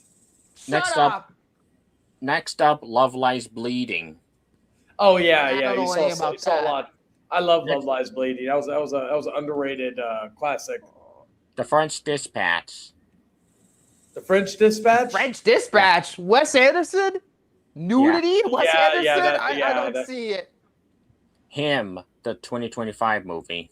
Oh Probably yeah. a bunch of bare asses. Men's bare asses. Another movie that I thought was underrated. I don't know. It doesn't look like my kind of movie. Next up, Baby Girl. Ah, God. That looked stupid. Next, 28 Nicole years Kidman. later. Oh, 20 years later. 20 years later because the monster with the zombie with the dog. Yeah, Victor told me privately that was his favorite scene. Next up, Die, My Love. Oh yeah, that was yeah. terrible. See it. Next up. I love Die My Love. Next, Kinds of Kindness. Again, Yorgos Lanthimos. Other than Poor Things, I just don't care for his work. I don't. And this is a movie I've never even heard of. Lady Chatterley's Lover. I have. Never heard of Yeah, It's a that's on Netflix movie. Next up, Babylon. Ugh. And to I think love Minions and that Monsters decided to reference it. Fuck you, Illumination. No reason Next to hate up. your ass. Next up, Saltburn. I Fuck still haven't off, seen Emma that. Fennell. Fuck off. I need to see that. Next up, Blonde. Oh yeah. Oh boy. No Hard Oh, boy. Feelings. Oh yes, that was a great scene. And Maxine. oh yes, yes. Ugh. Mia's Goth has great tits. Poor Things. Emma Stone Great has movie. decent tits. Infinity Pool. Mia Goth don't- again with I don't those great care. tits. Nosferatu. Lily Rose Depp has some nice tits. The Voyeurs. I've seen Fuck off! Two city sweetie movies. Watch Mojo, you lost all credibility with me. You lost all credibility. You're gone, sub- motherfucker. The Substance. Demi Moore saw some That's a great better tits. movie I'd take over. And Margaret Obsession. Qualley I has didn't some- hate The Substance. It's the third act I had problems with. I didn't hate Margaret it. Qualley has great tits too. And finally, Much better than. Honora. Oh yep. I Mikey still Madsen. take it over. Okay, I'm gonna stop now. Mikey Madsen, probably the best body in Hollywood right now. Those some magnificent tits. I don't know about that, but Who next would up- be yours? Victor. not gonna answer that question. Kristen Next up- Dunst. Next Not up, gonna the answer that top, question. the top 10 most over-the-top movie villains of all time. Mr. Freeze.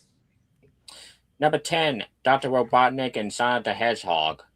Well, I think it's on purpose. It's Jim Carrey. It's just Jim Carrey doing what he does best. Number 9, White Goodman in Dodgeball.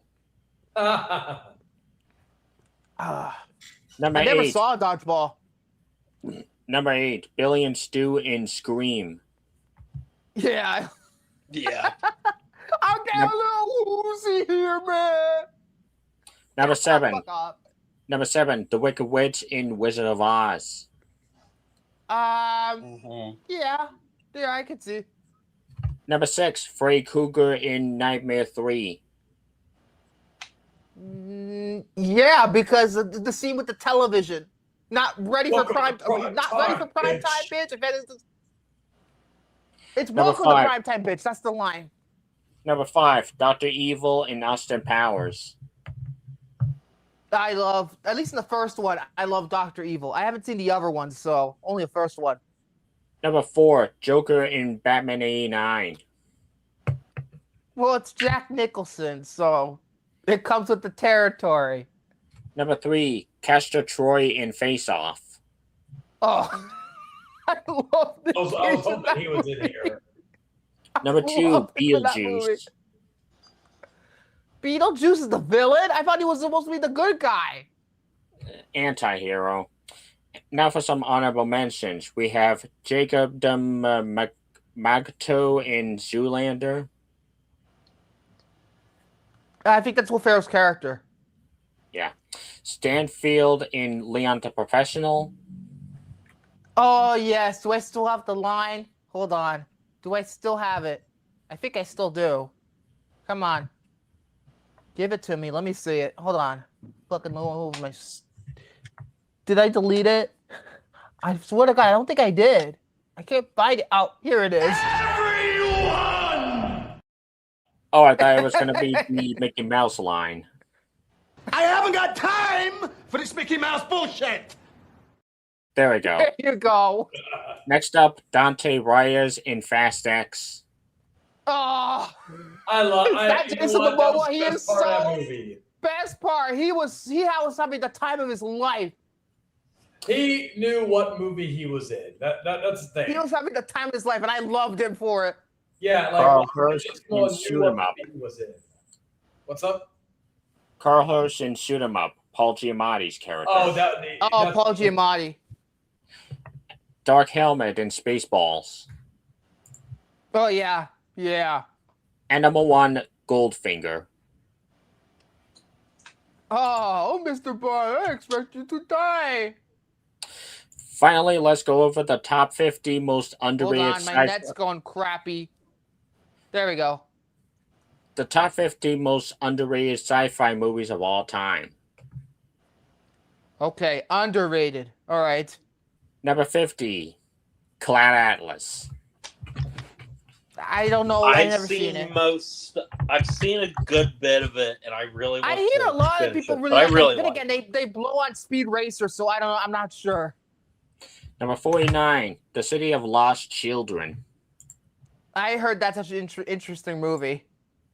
Number 48, a movie I've never even heard of, Another Earth. Yeah, Yes, I've heard of that. I've heard of it. It has Ethan Rom from Lost. That's how I know. Oh. Number 47, another movie I've never heard of, Any Ara. Nope. Number 46 marks the third movie I've never heard of, Colossus the Forbin Project. Nope. Nope. Never. Nope. Next up, number 45 marked the fifth movie I've never heard of, Prospect. I think, yes, Sophie Thatcher and Pedro Pascal. That was early in Sophie Thatcher's career. I think it was before Yellow Jackets. Number 44, okay, this one I've heard of, Barbarella. Oh yeah. Yeah, I've heard of that. Number 43, Robot and Frank. Yeah, I've heard of that. I've heard of that, of course. What Number the 42. What's that? Stop, you fucking obnoxious prick. That wasn't even me. That was fucking Tanner in the group chat. Number 42, Josh Trank, what the fuck happened to you? Chronicle. Chronicle is his best movie by far. Yes. Number 41, The Fountain. like Darren that one. Aronofsky, haven't seen it. 40, Attack the Block. I've heard it's great. Number 39, mark the sixth movie I've never heard of, Outland. Oh, yeah, I've heard of Outland. Yeah. Yeah, it's Peter Hyams directed it. Yeah. Number 38, The World's End. I've only seen I've seen the first two of the Cornetto, not that one. Number 37, THX 1138. George Lucas before, Yep. well, you know. I really like that one. I know Soren's not as into it. Proof of Concept. Number 36, Time Crimes. I think I've heard of it. I think I have. Number 35, mark the 7th movie I've never heard of, but I'm not sure. Vast of Night. That's an awesome movie. I've never heard that's of a this. Prime movie. Oh, wait a minute. Is that the one with the satellite? I might Yeah, have heard of that. that's the super low budget movie that's like set in like the 60s. Oh, yes, I've heard of it. I'm looking at the poster now. Yes, I've heard of this movie. Number 34, Contact. Great movie. That is a phenomenal movie. I need to rewatch that real bad. It's so good. Number 33, mark the 8th movie I've never heard of. Europa Report. I've heard of that. I've heard of that one. Number 32, Source Code. That's a good movie. That's a really good movie. Yeah, it is. Number 31, I've never heard of this one, but it's a John Carpenter film, Dark Star. That's his first movie. It's a student film. Number 30, number 10 movie I've never heard of, Quiet Earth. Quiet Earth? No, Yes. I've heard of After Earth, but that's not underrated. Movie. I love that movie. Number 29, Cube. Say that again? Cube. Oh, awful movie. That's a terrible movie. Number 28, Color Out of Space. Ah, yes. Nick Cage. Number 27, The Man from Earth. I love that movie. The Man from Earth is awesome. Number 26, Serenity, and not the McConaughey movie, the Firefly movie. Yeah. Number 25, Event Horizon. Great. I love that. That's not PTA. Paul W.S. Anderson's best movie by far. Yes. Mention PTA. And Oh my god. And it's better than Alien. Number No, it's 24. not. It's not better than Alien. No, I'm kidding on that one. Number 24, The Last Starfighter. I heard that's actually Yeah, kind of I've always underrated. I heard wanted to there's see a lot of that. people like that. Number 23, Predestination. Good movie for the first 2/3. I don't care for the ending of it, but it's still a good movie. I'd still recommend it. Number 22, Logan's Run.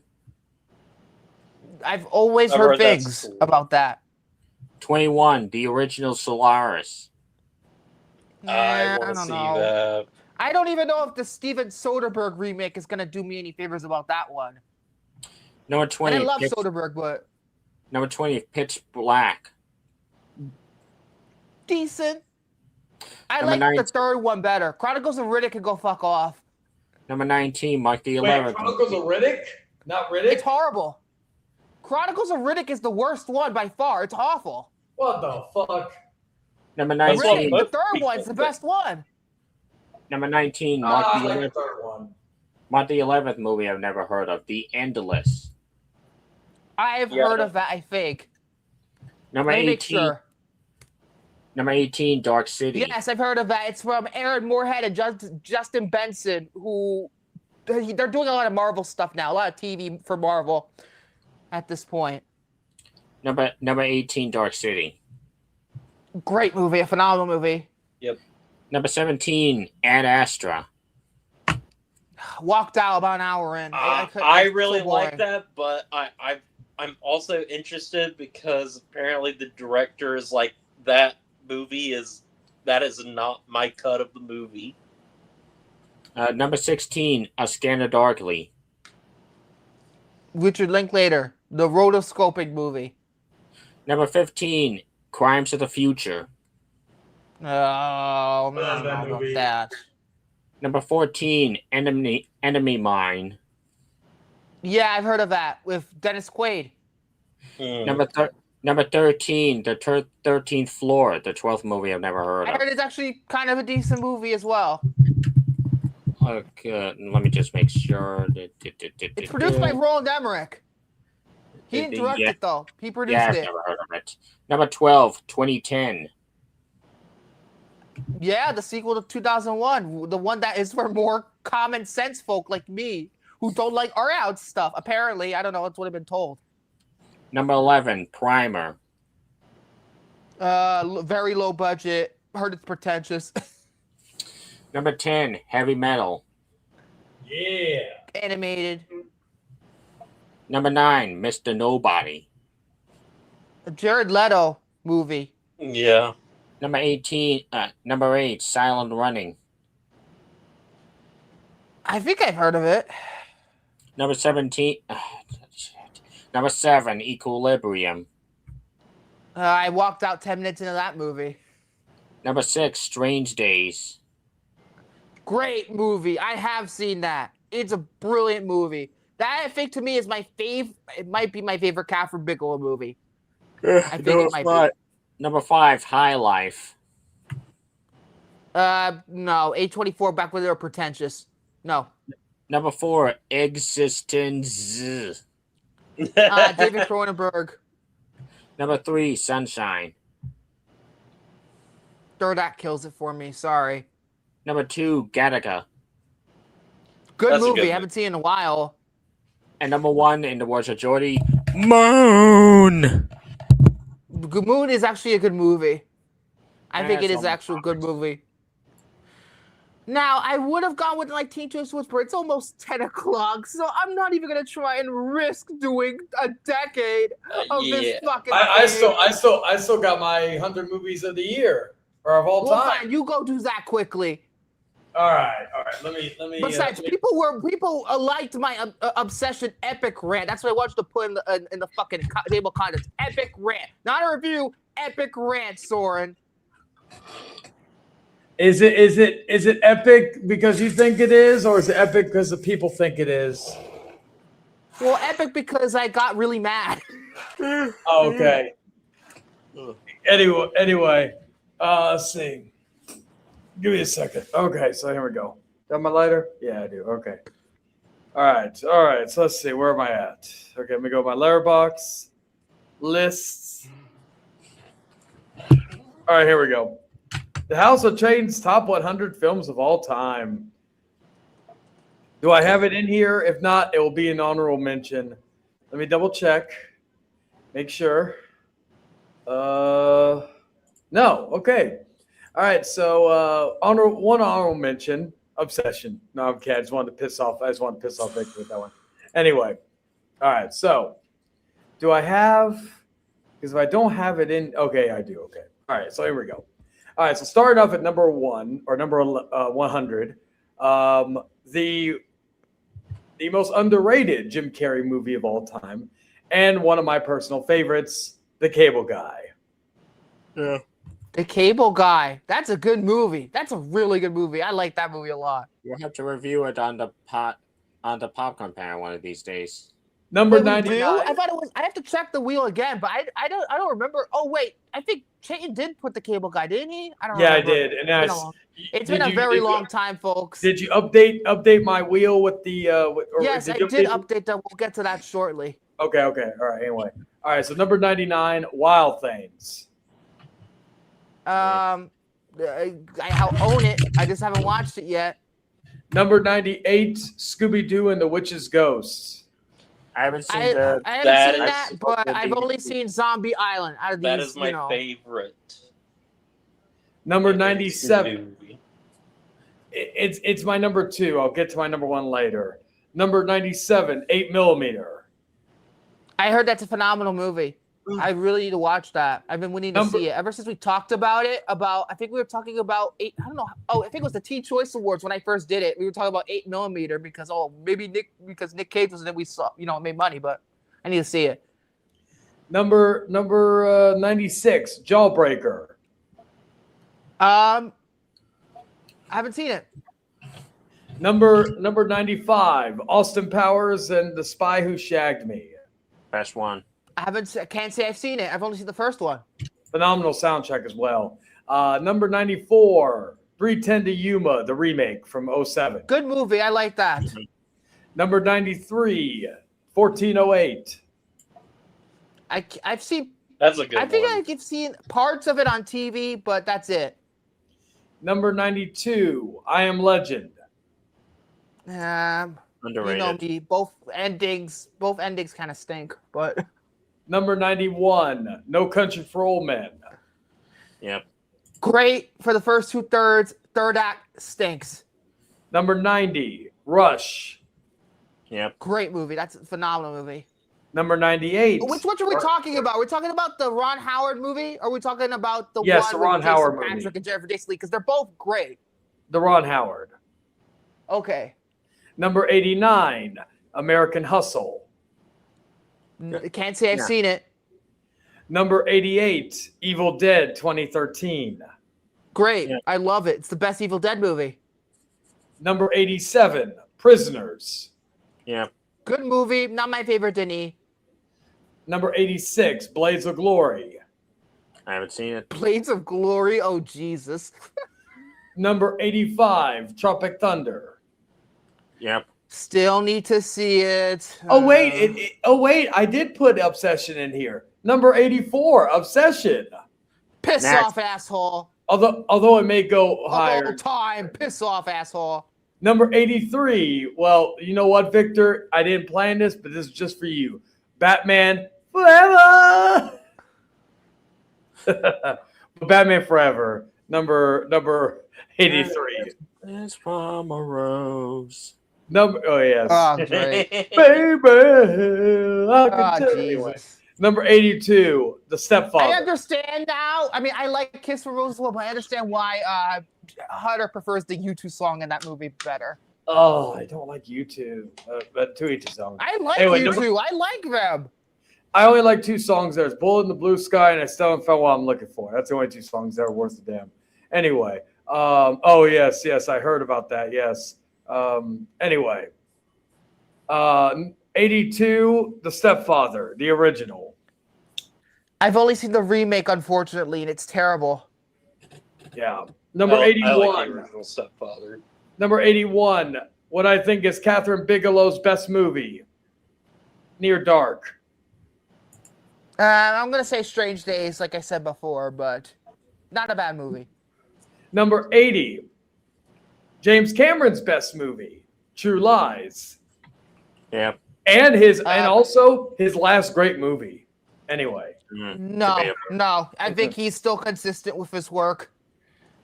Number 79. Josh Trank's best movie. Chronicle. Which is not saying much because the rest stink. Number 78. Scarface. Great. Remake. Yeah, of course. Number 77. Gone Girl. Yep. Number Can't say I've seen it. 76. David Fincher's most underrated movie, Zodiac. Yep. Yes. Boring, overlong. Fuck you. Anyway, number 75. Cloverfield. Great, I love that movie. The sequel's better. Number 74. One of the best horror remakes of all time, Dawn of the Dead. Great, I love that. Yep. That's Zack Snyder's second best movie. My favorite is Watchmen. Well, we'll get to Watchmen in a minute. Number 73, American History X. American History X, that's a brilliant movie. I love that movie. Number 72, Pirates of the Caribbean, Curse of the Black Pearl. Great. The first three are masterpieces. Yeah. Number 71, Space Jam. I love Space Jam. I don't care. I love Space Jam too. Number 70, Quentin Tarantino's most underrated movie, Death Proof. Oh, you like Death Proof? Almost nobody does. I like, my least favorite Tarantino movie is Jackie Brown, but which is the one that people are coming around to now. I still like Jackie Brown, but I just, again, if I had to pick between Jackie Brown or Death Proof, this would be Death Proof would win that. Okay, number 69. Oh boy, Pulp Fiction. That's a phenomenal movie. His second best movie. Number That's the best. 68. Shrek. Yep. Great. Number 67. Watchmen. Yep. Again, Zack Snyder's best movie. It's not Number even close. 60. Just you wait until I diss on the remake in my video. Oh Jesus. Number 66. Lethal Weapon. I The only love one that I've movie. seen, I I haven't love seen the it. sequels. Number 65. Men in Black. Yep. I love Men in Black. That's the only that's not true. I've seen 3. I haven't seen 2 though. Number 64, Rush Hour. Glover, great movie. Piece of shit, Brett Ratner, but it's a great movie. Number 63, The Silence of the Lambs. Yep. One of my favorite films. Yes. Number 62, Rise of the Planet of the Apes.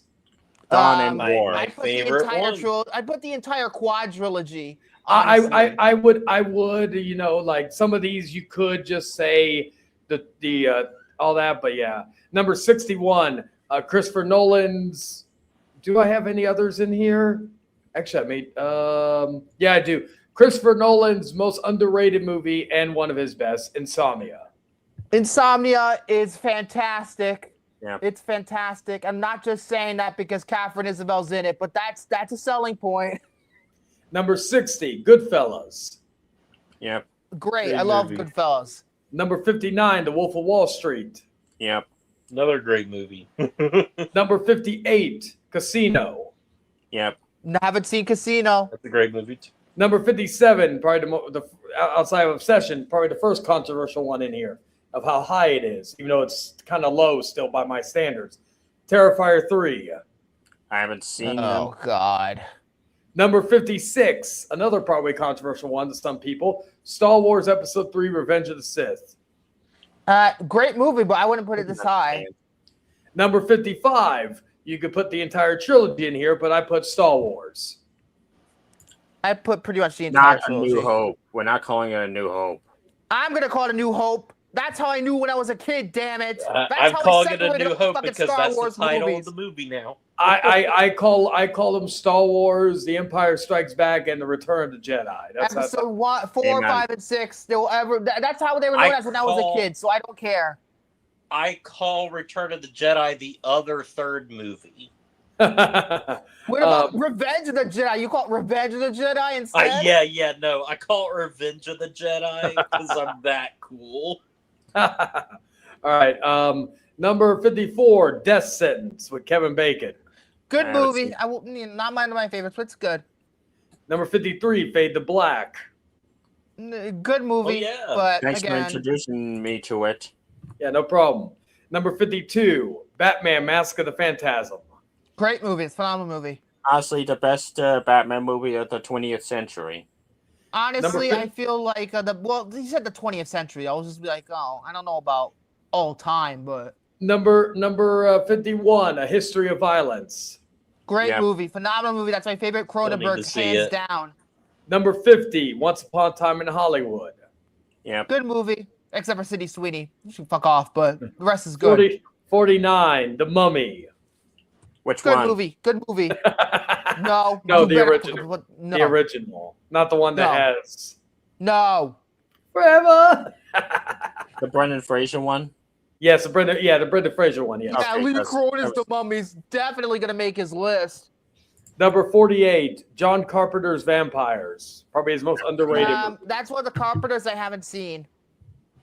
Number 47, Scooby-Doo on Zombie Island. That's That's my favorite. Scooby Doo, I've right only there. That's seen my favorite. one and the one with Curse the Cowardly Dog. Let's see. Number 46, Bring Her Back. Great. I haven't Although seen it. it's bleak, and I wouldn't ever watch it ever again, probably. Same. Number 45, Superman. The I James thought you were Gunn. gonna say Supergirl. I almost thought you said Supergirl, motherfucker. No, I got a hiccup before I finished. Number 44, the Texas Chainsaw Massacre remake. I haven't seen Great. it. I love that better than the original. Number 43, American Mary. Great. Love that Yeah. movie. Again, totally not biased at all. Number 42, speaking of bias, Ginger Snaps. Oh, more bias. Great. Great. Number 41, Candyman, Which Oh, one? No. the original. No. I've only seen the remake. Number 40, Malignant. I haven't Great. seen I it. love that movie. That's James Wan's best. Number 39, Hereditary. Yeah. No, fuck that movie. It could go right. It went right near fucking where Obsession's at. Put it in the trash. Number 38, Nightcrawler. Yep. Surprisingly, I That's haven't good. seen it. Number 37, The Butterfly Effect. No. One of the worst movies of 2004. Number 36, V for Vendetta. Yeah. Great. Number 35, Trick or Treat, the 07 version. Well, I like the last story. The rest kind of stink. Number 34, Return to Silent Hill, 2006. Return to Silent Hill. I haven't Give seen me a a single one of break. these movies. Number 33, Spider-Man, although you could put the entire trilogy in here. Sam Raimi? Spider-Man and Spider-Man 2 are in my top 10. Number 32, again, another movie you could put the entire trilogy in, but I will stick with the third one, Lord of the Rings: The Return to King. All of them yeah, are I'll put considered Return to one King movie. there. No, I think they should be separated. I think they should. There's merit to them being separated, and I will put Return to King. Number 31, From Dusk Till Dawn. Yeah. Number 30, the second best in the franchise, Alien. Yeah. Say that again. The second best in the franchise, Alien. Number 30. Yeah, it's the second best in the franchise. Yes, because number 29 is Prometheus.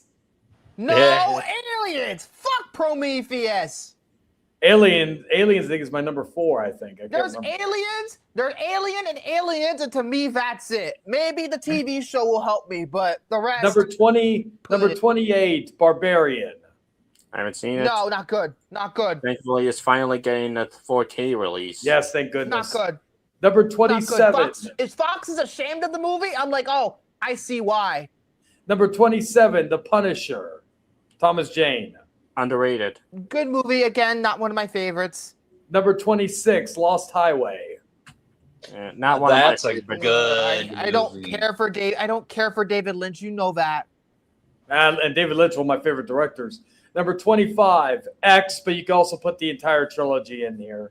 Only seen X. Number 24, Cruel Intentions. Great.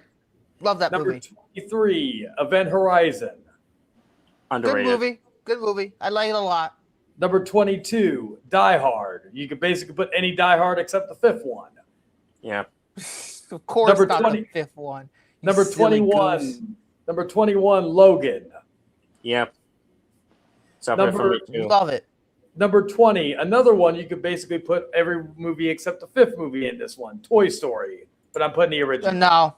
I mean, First I three. would have put Toy Story, but about 5. Look, people bullied you on the Number live chat. 19. Number 19, Suspiria. You could.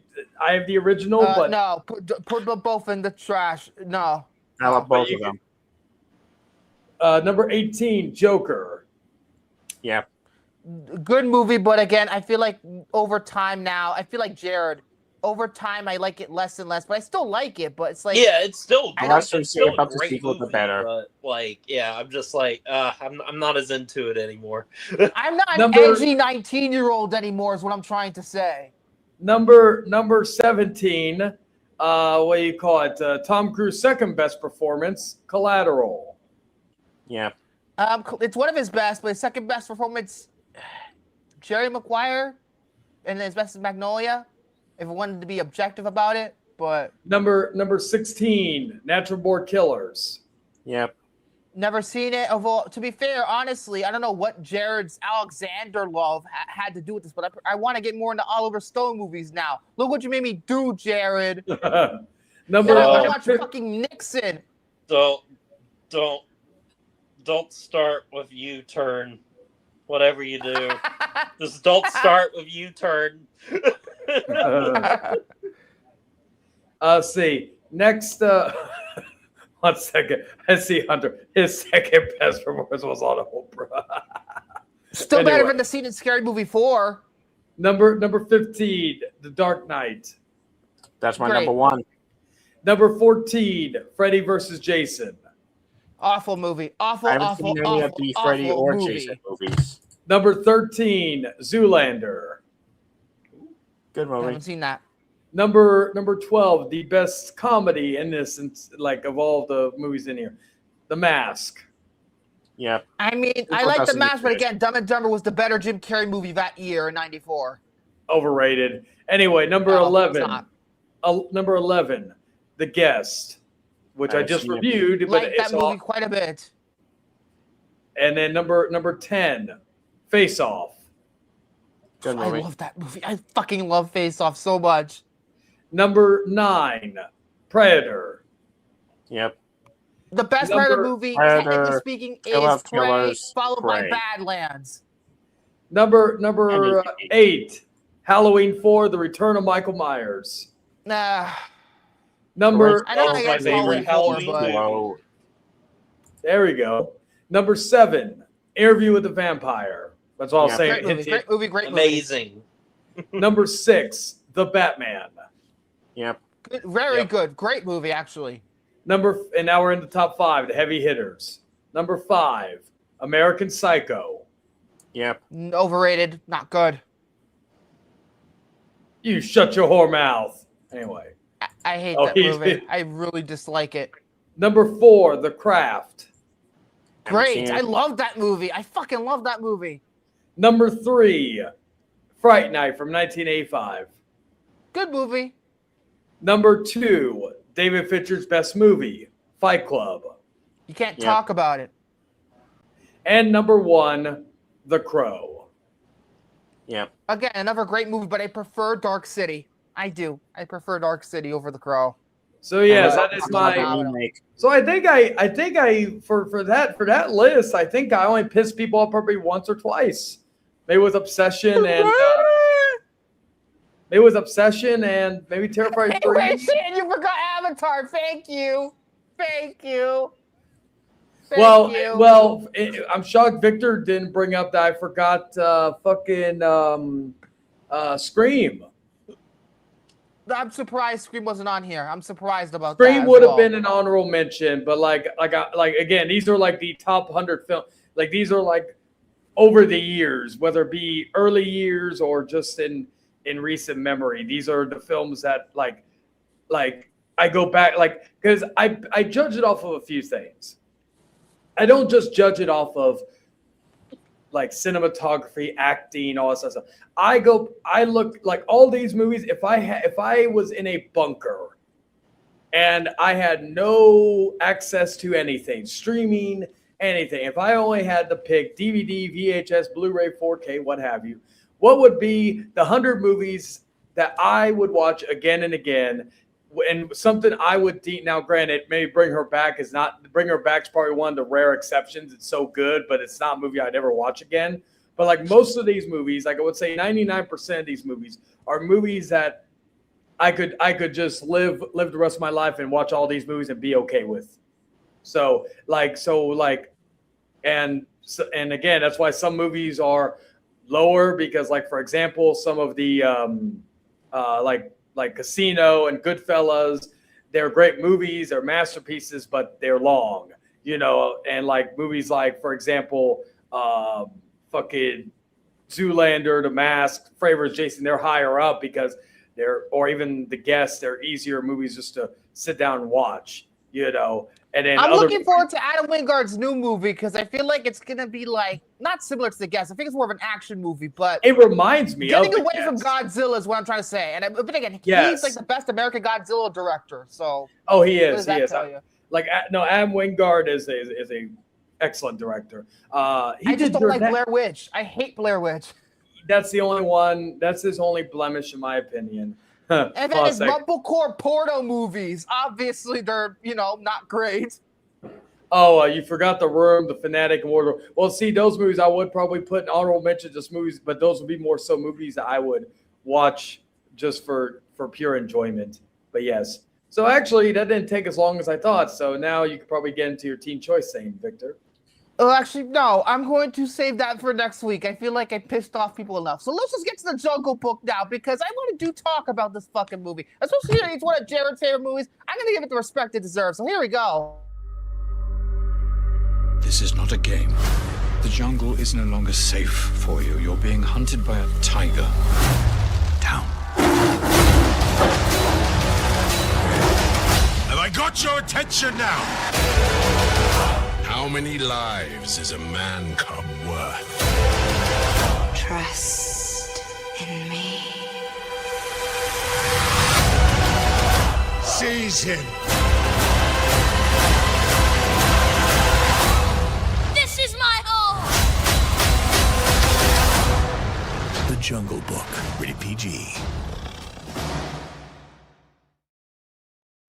Oh boy, this is honestly, without any hesitation of a jot, when I'm just thinking about it, sitting here thinking about it for this moment, I think it's one of the rare Disney remakes that actually justifies its existence compared to, say, Moana. I know I keep bullying Moana. I know I keep doing that, but like, come on now. Let's get into the Jungle Book. Horrible. The Jungle Book is a 2016 American fantasy adventure film directed by Jon Favreau, which an argument can be made this is his best movie. Screenplay is by Justin Marks, and I actually looked up what Justin Marks had done before in the past. He did the story for Top Gun Maverick, and he created Shogun for FX. Wow. Oh. All after this movie. Incredible career he's having. Produced by Jon Favreau and Brigham Taylor, starring the voices of Bill Murray, Ben Kingsley, Idris Elba, Lupita Nyong'o, Scarlett Johansson, Giancarlo Esposito, and Christopher Walken. And the kid who plays Mowgli in this movie is Neil Setti. And he's really the only live action, well, there's a couple of extras, but the only real live action person in this movie. Released on April 15th, 2016 by Disney, budget was $175 to $177 million, and it made $966.6 million worldwide. That's right, almost $1 billion. One of the highest grossing movies of the year, the 5th highest grossing, in fact, and it won the Academy Award for Best Visual Effects. After a threat from the tiger Shere Khan, Mowgli, a man cub fostered by wolves, is forced to flee the jungle, and he embarks on a journey of self-discovery with the help of the panther Bagheera and the free-spirited bear Baloo. This has a 94% rate on Rotten Tomatoes, 77 on Metacritic, 7.3 on IMDb, 3.2 on Letterboxd. On CinemaScore, I'm not seeing CinemaScore right now. Probably an A, A-, something close to that. I will say, I did pull double duty for this episode because you know what I did? Before I watched the remake, I actually rewatched the original film, the original Disney animated classic. And I like the film, but it's got some flaws I didn't notice before. Mainly, I don't know if you know how Jared feels about the original Jungle Book, but one, it reuses animation way too much. Way too much, especially with the elephants. It's the same fucking animation every time they're on screen. I hate the fucking ending so much. I find the original Jungle Book, I guess, I don't know, I find it kind of boring, per se. And I hate Mowgli in the original. I hate pulling that card and everything, but I just kind of find it boring. I hate but it's a good Mowgli movie. in the original film. Good I hate Mowgli in the original film. He is a pain in the ass. He's selfish. He's a damsel in distress. He's anti-Pinocchio because Pinocchio was also naive, but actually felt that he had a good heart. Mowgli, he's a selfish piece of shit in the animated movie. Baloo and Bagheera in that original wanted so much for him, the best for him. They're two dads who have the hardest job in the world in that movie. And yeah, I like the film still, but I don't know. As a kid, I loved it, but I just think it's good now. Anyway, this movie, I think it's too much talking, and it's hard to see what's going on at night, so giving it a 0 out of 5. No, I'm just kidding. This movie exceeded my expectations. Look, I had seen this movie when it came out originally. Yep. I thought it was pretty good. I still remember a fucking thing from it. So putting it on, immediately after I watched the original, I'm just like, I was stunned. I was stunned how dark this movie could get. I was stunned. And It actually earned it is his PG rating for once. Well, actually, it felt more like a PG-13 at times. Like, holy Jesus! Like the fucking wolf gets murdered by Shere Khan on screen. murder. So I'm just like, wow, this shit's crazy. And in the fucking third act, it's batshit insane. We'll get there. But I know Jared has a connection to this film, so I guess I'll let him discuss that if you want to talk about, this So, Jungle Book, again, comes out. I'm seeing reviews for it and stuff, and it, at that point in time, live action Disney remakes were kind of new. That they were a new thing at that point. Like, we'd had even though it doesn't necessarily count, it's still a reimagining of sorts. But say like Maleficent, then we had Cinderella, which I really love that Cinderella. There's another thing that the Disney remakes are actually a little bit older than people give it credit for, because the first remake that they ever did was in 1994. Oh, and yeah. That remake was for the Jungle Book, the Stephen Sommers Jungle Book. Specifically with this era, though, when this era starts and stuff. But it just felt new and fresh at that time. And I remember because in 2016, because I finally decided to get my driver's license when I was like 20 years old at this point. And I was finally For the record, did you play out Olivia Rodrigo? No, I'm just kidding. Yeah, and I was finally driving out on my own and everything, so I could go and see all of these, movies and not have to have somebody take me and drop me off or whatever.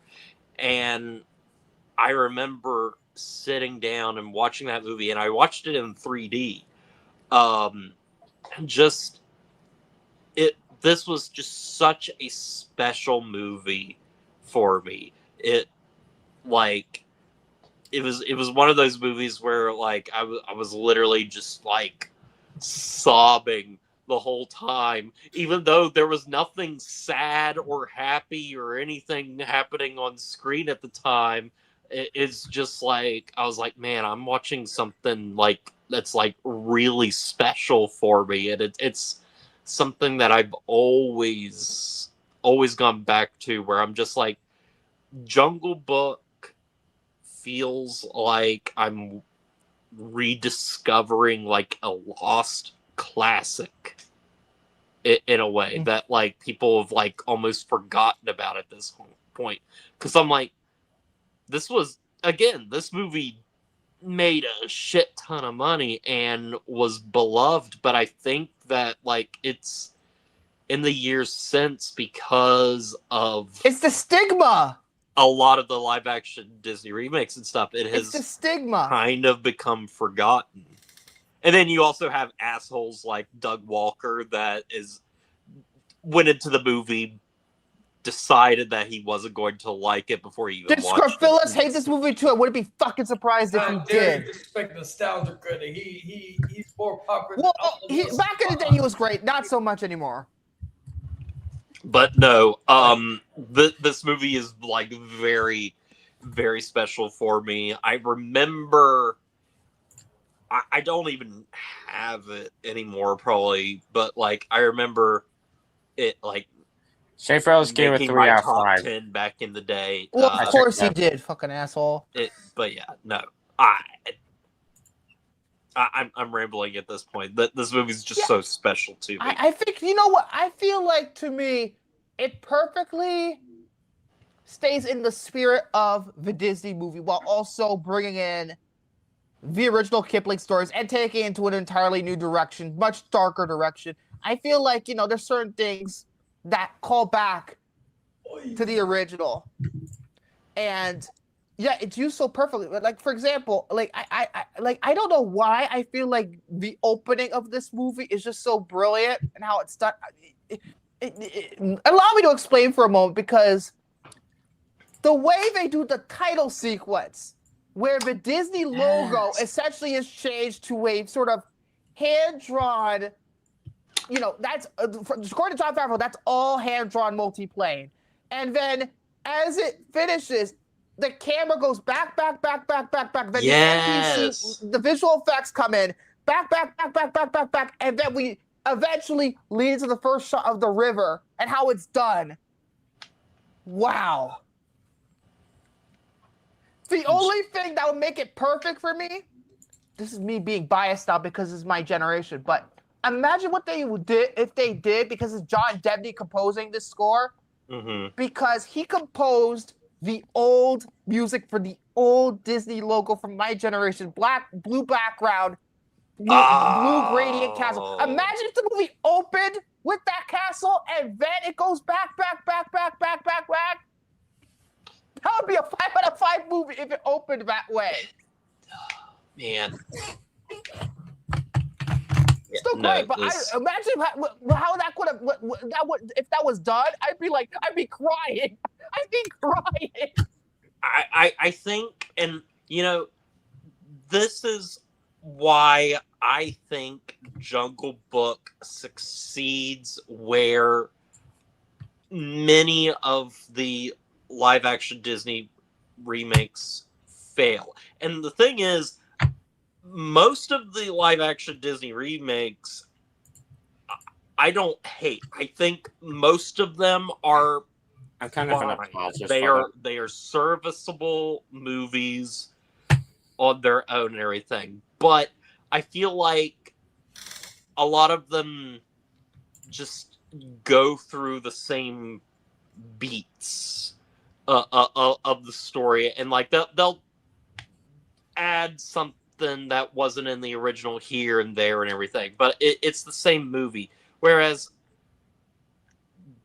you just rewatched the original animated Jungle Book. That movie just works and everything. This live action movie works like as being something different from that, because that original movie is very episodic. Like there's not like Disney movies back then. Much of a narrative going on, and so the movie is restructured to work within like the 3-act structure. The 3-act structure.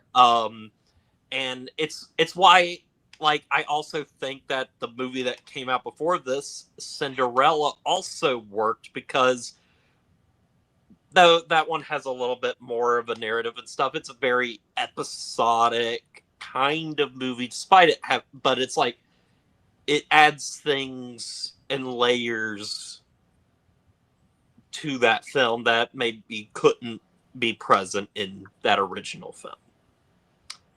Yeah, but then you have the other live-action Disney remakes that are just kind of... And then the reason why I feel like it's so good, because, yeah, it pays respect to the original, but it is so wildly different. It takes chances. That's what I want the Disney remakes to do. Take chances. Look, for example, Mulan took so many fucking chances. Yes. And people fucking hate that movie, and I don't understand it. Because they thought that version of Mulan was a Mary Sue, which she's not. Oh, fuck off. It's not a Mary Sue. I always these buzz terms. Hell, my favorite live-action remake is Cruella, and that did the most different. Yeah, that one's really good. I like it when it did. I'm not saying the Disney remakes can't be good. Just do something different. I feel like, imagine what a $200 million live-action remake of Atlantis would be like. Yeah. And they put in 2.5 hours. Imagine the scope of that fucking thing. Yeah. Because the one thing with, say, like, something that they could do with, like, say, like, in Atlantis, because the one thing I wish with that movie is that we spent more time. I feel like that's what 2.5 hour, $200 million budget Atlantis could do. Yeah. You know? So, but why essentially what I'm saying is, why don't we remake the mediocre / bad ones? Except Chicken Little. Chicken Little is just unfilmable. That movie can't be saved. No.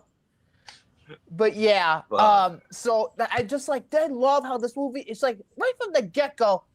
I love, like I said, I love how for example, the beginning of the movie, I don't know if you noticed this, when it gets to before the running and stuff, that's the original score from the original Jungle Book, the main title of the original Jungle Book, bleeding into the opening of the film. And then John Debby's like, let's take it in a new direction. And I love the music in this movie. I absolutely love this movie. And yet he doesn't forget about, I hate this pun, but he doesn't forget about the bare necessities of what came before. Speaking of the original opening, this movie closes with the same book of the original. I loved how this movie ends with that same book. I was wondering when we would break. So I watched this movie with Morgan. Morgan had never seen it before. There's a lot of great stuff in this movie, but rewatching it this time, as soon as I see them in that pose, and then it turns into like the sketch from the book, and we see the closing of the book, which was, not only a part of the original Jungle Book animated movie, well, the but book didn't a close lot the original, of the only early opened. Disney animated movies. Something in my soul just like snapped, and I just like could not control myself. I was in tears watching. I don't this know movie. why. I felt very similar. I didn't cry, but I felt very similar about that. And it's like only a really special movie can just do that for me. I fucking love this movie. I know we haven't gotten so much into the details of it. I'm gonna get to it now, but like, I love how this movie like interprets Mowgli. Because the original, he's a damsel in distress. He's fucking annoying. We actually see a boy become a man by the end of this movie. It is, I hate to use the term coming of age story, but it's a true coming of age in this movie. Yeah, no. And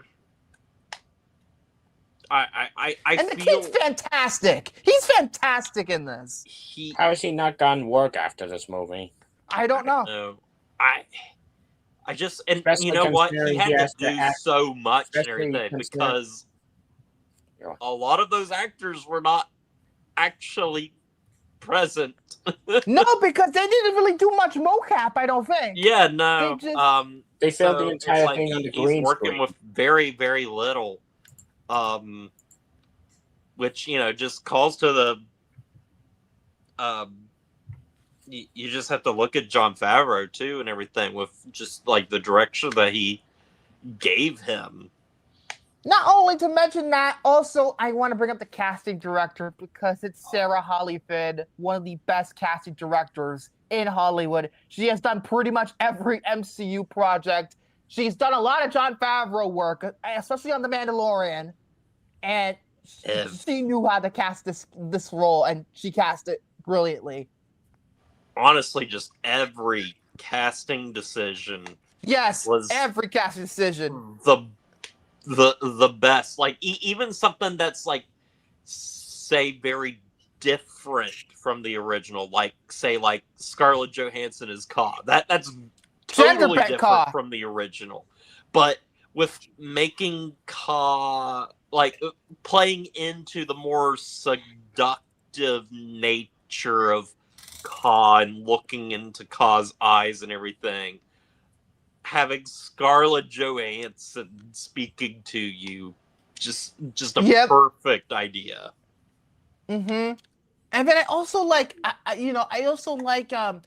because watch this again. I didn't know fucking Giancarlo Esposito was Aquila, the wolf. We were watching, and I was like, "That's Gus." I was telling Morgan, I'm like, "That's Gus." At least Shere Khan didn't blow half his face off. Well, here's the thing, though. I love how vicious and brutal this movie gets. I mean, Shere Khan has fucking scars and a blind eye, for fuck's sake. He looks scary. And that leads me to the visual effects, mainly done by MPC and Weta, which ironically, Jared, those two worked on House of the Dragon. MPC did season 1, Weta did season 2 and season 3. I'm presuming season 4. So it's like, oh, they have a House of the Dragon connection. They didn't work together, but they had a connection. But these visual effects are a fucking miracle. It's a fucking miracle. Like, Avatar levels of miracle.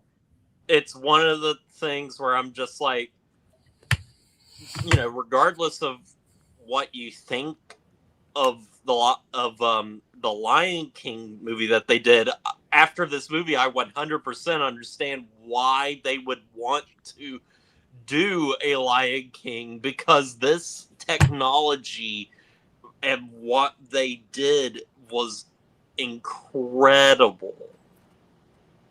An unbelievable job. I mean, again, shot the whole thing on a soundstage in Los Angeles, nothing but a green screen but the kid.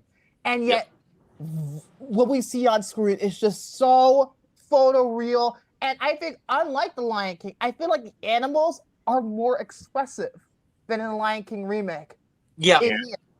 I agree. As somebody that even, like, then again, I have not seen it since it's okay. But I like that one. But still, like, a whole lot more expressive. There's one particular moment that I really noticed. It's when it starts to, like, rain again, and there's a little frog that jumps on screen, and then it goes, it like wipes the rain from its face. I just liked little moments like that. Like, it is such, especially considering that 99% of this movie is all CGI. It's just like, imagine how many months this shit took. It's just unbelievable. It looks almost like a National Geographic special at times. It looks that good. And then how it incorporates the action, which I love the action sequences. I love how Jon Favreau uses handheld cam in those action sequences. Especially the opening scene with Mowgli running, almost entirely handheld cam. I just love how it's done. I absolutely love how it's done. And even when we get to the fucking King Louie and the chase, King Louie, it's insanity. Like, the cinematography. Then again, I'm not surprised. You know who shot this movie? Bill Pope. Shot The Matrix. Shot Spider-Man 2. He's got this shit. And it's some of his best work to date. It's some of his best work. I think it's brilliant. Now I'm going to try and get through some of the characters and how I feel about them. I'm going to start with Baloo. Listen, Baloo is probably my favorite part of the original. Yeah. Baloo's my man. I love Baloo so much. He is just one of my new favorite Disney characters. I just love him to death. And it's funny because with Bill Murray, do you remember that live action Jungle Book they did direct to video called Mowgli's Story? I had that as a kid. That movie has some of the funniest voice Bill acting. Murray's brother voiced Baloo in that one. And now Bill Murray himself is voicing Baloo. Yeah. And I think it's very different.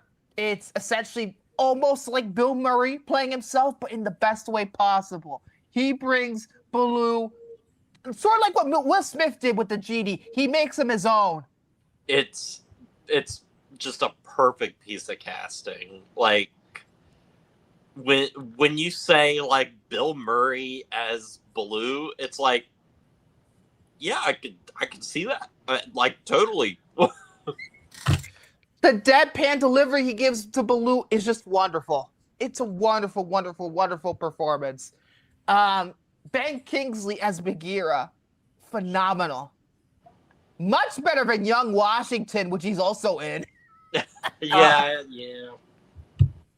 But he's awesome. I thought at first it was Chiwetel Ejiofor for whatever reason, but it's Ben Kingsley. Wrong animal movie. Yeah, wrong ones. But, you know, I was just like, I love how, I feel like Bagheera is like more, you care about him more in here than in the original. In the original, he's a snark. Put it that way. Yeah. He's like, oh, he's easily annoyed. Yeah, he gets annoyed in this movie too, but you could tell he's almost like a father figure to Mowgli, and he cares about him at the end of the day. And you just like, damn, I get it. Like, I get it. He's so good. You already hit on Scarlett Johansson, but for only one scene, She just says it all. It's really phenomenal. I think her scene with and then it goes into the flashback with Mowgli's father. Unbelievable at how it's done. You know, I love how it's done. And talking about how like we talked about how like expressive like the animals are, like despite being very realistic, and I still like that this movie allows things to be like almost like realistic, but still almost animated in a way. It's like because Ka is fucking huge. There's no way there on Earth that there is a snake that big in the world and everything. Kind of similar to when we get to King Louis. That is the biggest fucking orangutan that has ever been. Like, I was looking cowbell. at King Louis. We'll get to King Louis in a moment, Yeah, but yeah. when I was looking at him, I was like, Maurice?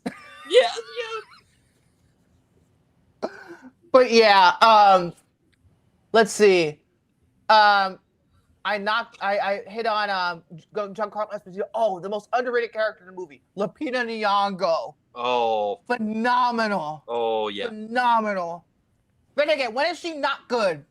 Tell me, when is she not good? But she's great. Let me see. I think I need to knock on one more. I think I'm missing one more. Okay, I guess I have to get to Christopher Walken. And I got Christopher 355 Walken. it was pretty blanding. I'm King Louis. I'm going to kill you, Mowgli. I get this impression that like Christopher Walken, because he's great as King Louis, but I get this impression that he had like genuinely no idea what was going on when he was doing these lines. And I see that scene is great, but he could have used a little more cowbell. And yeah, I really do like his perspective fact, it's Christopher Walken, so it kind of takes that. But in terms of the voice acting, I think they're all great, but Idris Elba was so brilliantly cast as Shere Khan. That is brilliant casting. Perfect casting. Absolutely, just like they nailed it. They nailed it with Khan. They nailed it. Not better than Cumberbatch, but you know what I mean. I'm a British actor, but it's just really, really, really great. And then I will say, in terms of like how the songs are incorporated. They only carried over 2 of the 5 songs in the Jungle Book. They thankfully take out the fucking elephant song. That would ruin the tone of the movie. If they brought in the elephant song, that'd be like, oh great. But then what I love about that, they replace it and they treat the elephants like gods, and I find it so fascinating how they treat the elephants as gods in this movie. Yeah. Rather than just a joke in the original, like some military bullshit. But I just love that idea. But again, it kind of goes back to my love of Avatar and that world. It just reminded me of it. And yeah. So great. I lost my original train of thought. No. Well, yeah, you were talking about the songs. Yes, the song. Only the bare necessities and I Want to Be Like You are in the movie. But and Trust in Me in the credits. Oh, credits doesn't count. Doesn't count. It's in the end credits in the back half somewhere. But because we'd be finished by that. But 2 songs technically. But I like how the movie doesn't really call its attention to, because it's not really a musical. I think I like how the songs are very like the one instance is the King Louis song is more of a musical moment. In fact, they actually changed the lyrics there. Yeah. Richard Sherman actually went in, rewrote it to reflect what's happening in this movie. Brilliantly done. I also really like with like the bare necessities song and how it's sung and stuff. It's kind of like just it's not done as, like we said, like a musical moment. It's like if like you're hanging out with like friends and stuff, and you guys are just like singing to like whatever's on like the radio at the time or whatever. You're just having fun, everything, and it's like it has that feeling of it. And then I just love really also how John Debney reuses the bare necessities several times in the score, particularly how he uses it right at the end of the movie in the final scene. The sad version of the bare necessities. Oh God. Wow. Oh. And then it's just like, I just love how they're incorporated here. Oh. I go ahead. You were A scene that really gets me, well, because okay, so like there's this whole thing of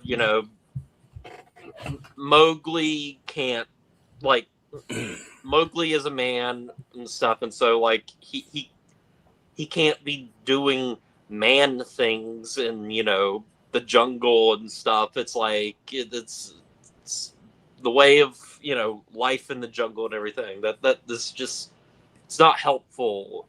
Blah blah blah. But Bagheera sees how he goes and saves this element using the elements and stuff that he has learned from being very resourceful, because despite being raised by wolves and everything, it's like he's not a wolf obviously and stuff, but I love that. And then that's also where that music comes in, that I just really, really like. I love that moment of him saving that baby elephant. Oh my God, it's one of the best scenes in the movie because of the fucking music. That music is phenomenal there. I'm going to say it right now, I'm looking through John Debney's filmography. This is the best score he's ever done to date. Because he also did the score for Iron Man 2. That's where the Jon Favreau connection lies. He did music for Elf, Emperor's New Groove, Princess Diaries, Greatest Showman. Oh, but he didn't write the songs for Greatest Showman. He only did the score. Sin City. He did. Zafura, Spy Kids. Oh, well, Spy Kids, that's also Danny Elfman as well. So, partial credit. And then he also did the scores for that SpongeBob movie that came out last year. Search for SquarePants. And then I think he did the music for Inspector Gadget. Oh, shoot me right now. Terrible movie. I'll say it right now. Terrible movie. The fact that it's actually the better Matthew Broderick movie of '99. Which one also came out in '99? Election. Terrible movie too. But yeah, I love the musical score. I'm gonna keep banging about this because it's that good. Visual effects, technically, they just like took it to a whole new level. The sound design. I watched it on Disney Plus with the Dolby Atmos track. Okay? That shit's loud. That shit's really well mixed. I think it might have got nominated for an Oscar for this. I can't, say for sure. Effects, that's it. That's ridiculous. And I love how Jon Favreau explained this with the score too, because he made the Dolby Atmos soundtrack in this movie much more expansive, more dynamic. And did you notice the end credits, Sharon, right at the end of there? And to kind of also pay tribute to the fact they were being dynamic, just like, how Walt Disney would have used it. Right next to the Dolby Atmos logo in the end credits, it says Fantasound in the Fantasia font. No. And they used it sort of like how Fantasia used surround sound for the time. That's perfect. Unbelievable. Honestly, this works. Despite it's being the Jungle Book, and that's pretty much it. But I also feel like it's a weird kind of like love letter to some of like just Disney in general. Like it's not like reference or whatever. Like I do look at like say like the scene with Mowgli when he is separated from Bagheera and stuff. Very reminiscent of the wildebeest scene in The Lion King. I also feel like a lot of stuff with like dealing with like man and how man is represented is very connected to like Bambi and some Yeah, like the there. red flower and all that stuff. The fire. See, I don't know if that is something in the books or in like the Jungle book itself or anything, but yeah, yeah. I just going into the third act, it is batshit crazy. It's batshit. And actually, there's one part that actually scared the shit out of me. They actually used a jump scare in this third act. It actually worked when Mowgli was hiding underneath that tree, and then Shere Khan, whoa, jump scare. That scared the shit out of me. How is a Jungle Book movie more scarier than Obsession? I will never know. You shut Never your know. mouth. Then again, I've been shitting on it all night, so with one more shot there. But yeah, it scared. Like, it's so good. It is so well done, so well mixed. I also like that.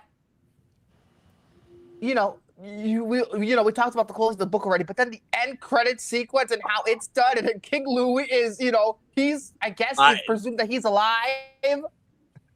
I love the storybook stuff like in the end credits.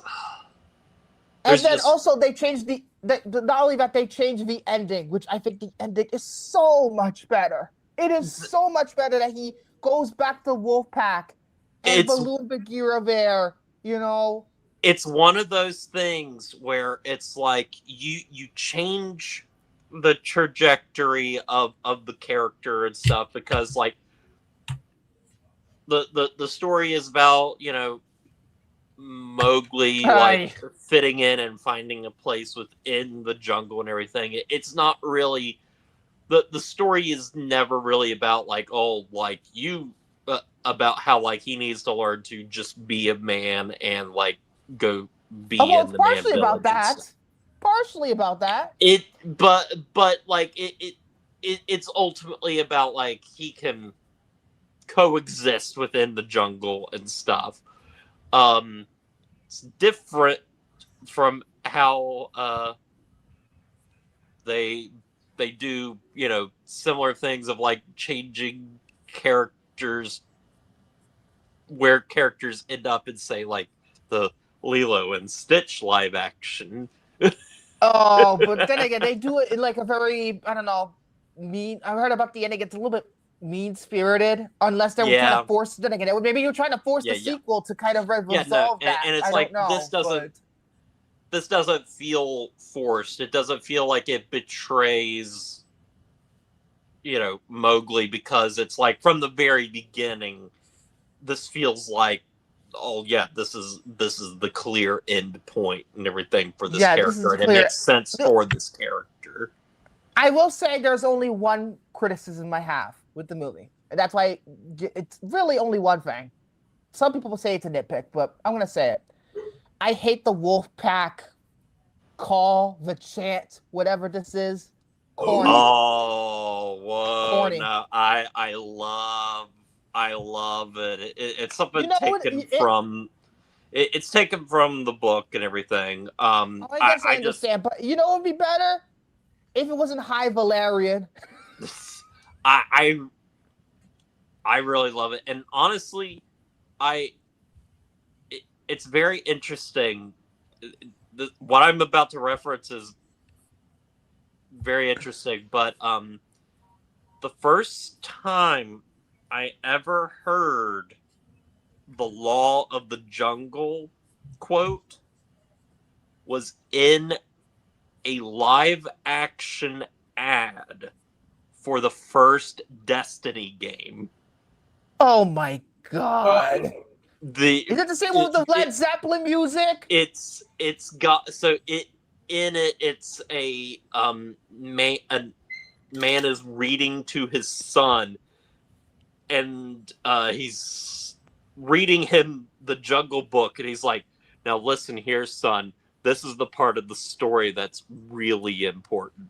And then he reads the Law of the Jungle speech.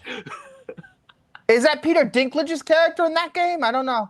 No, the part. So it's in a live action thing. So it's like a character that doesn't exist. Okay, I but was it's not Peter Dinklage's character then, because he like plays I like a can't robot or remember something the in that game. actor's name, but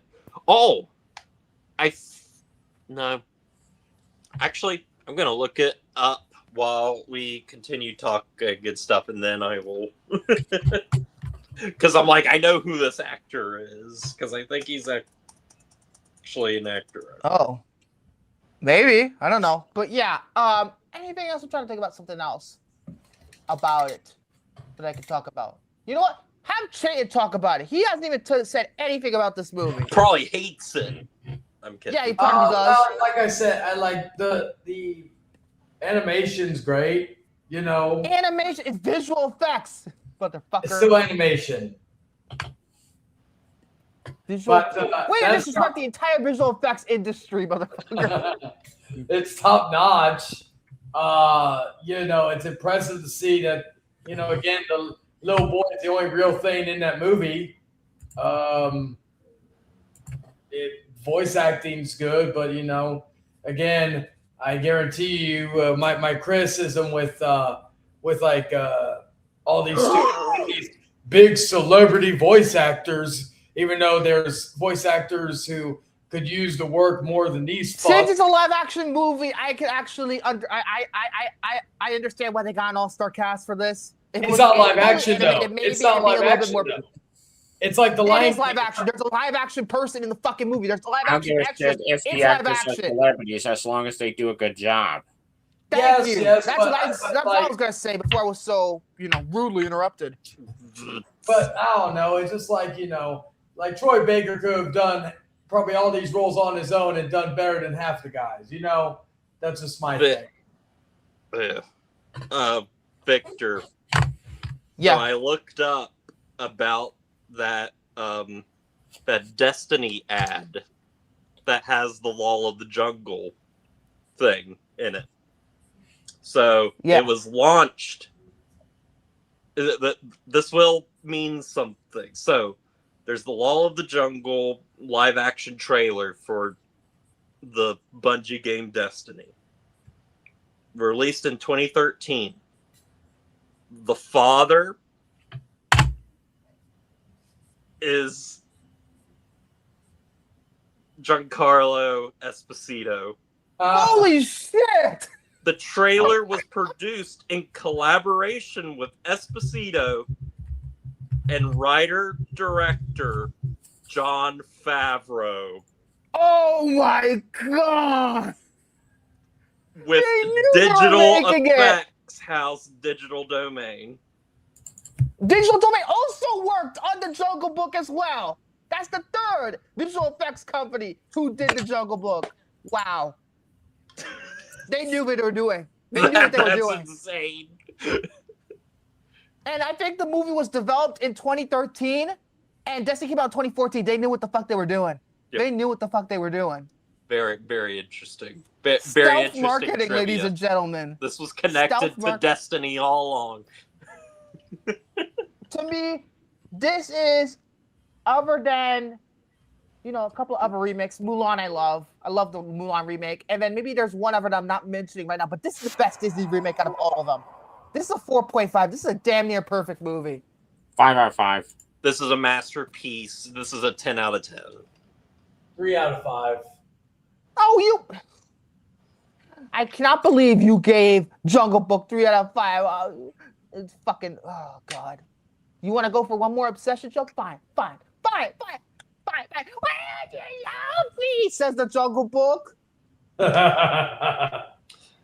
I give Chayton a 3 out of 5 because sometimes I like him, but sometimes he really pisses me off. I give that comment a 5 out of 5. Oh man! By the way, whoever played Nikki in Obsession, She is But- not Emma Darcy. No. Emma Darcy in season 3. I won't get into specifics about season 3. Don't worry, Jared. But they are doing right now, as it stands right now, they are doing a generational fucking performance.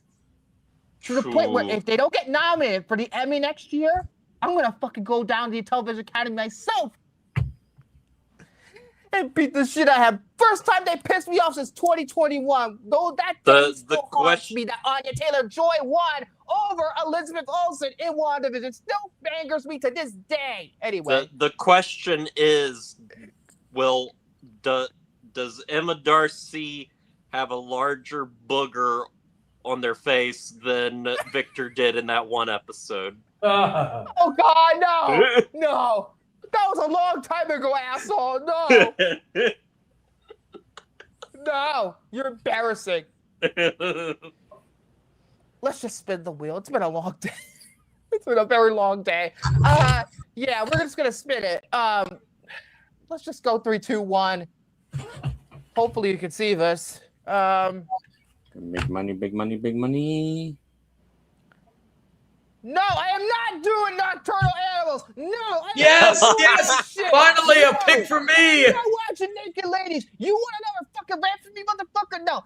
Yes, yes. We're spinning again. No, motherfucker. no. We're I haven't spinning had a again. pick in a Yes, we while. are. I haven't Yes, had a we pick in a are. while. I haven't had a pick in a while. You had the last time you had a fucking pick was practically fucking weeks ago. When was the last time? Really? When was the last time? Yeah. When was the last time? I'll fucking figure it out. Nocturnal Animals, yes. Fucking, I am not watching that allegedly pretentious movie. You know, well, have you seen it? It looks like something I won't like, motherfucker. Well, you know what? If you haven't seen it, then how the... brain. Oh, wait, let me see. Let's Do see. I should have it too, because this will give me a reason. The last time, Yes. I believe that we did a pick from you.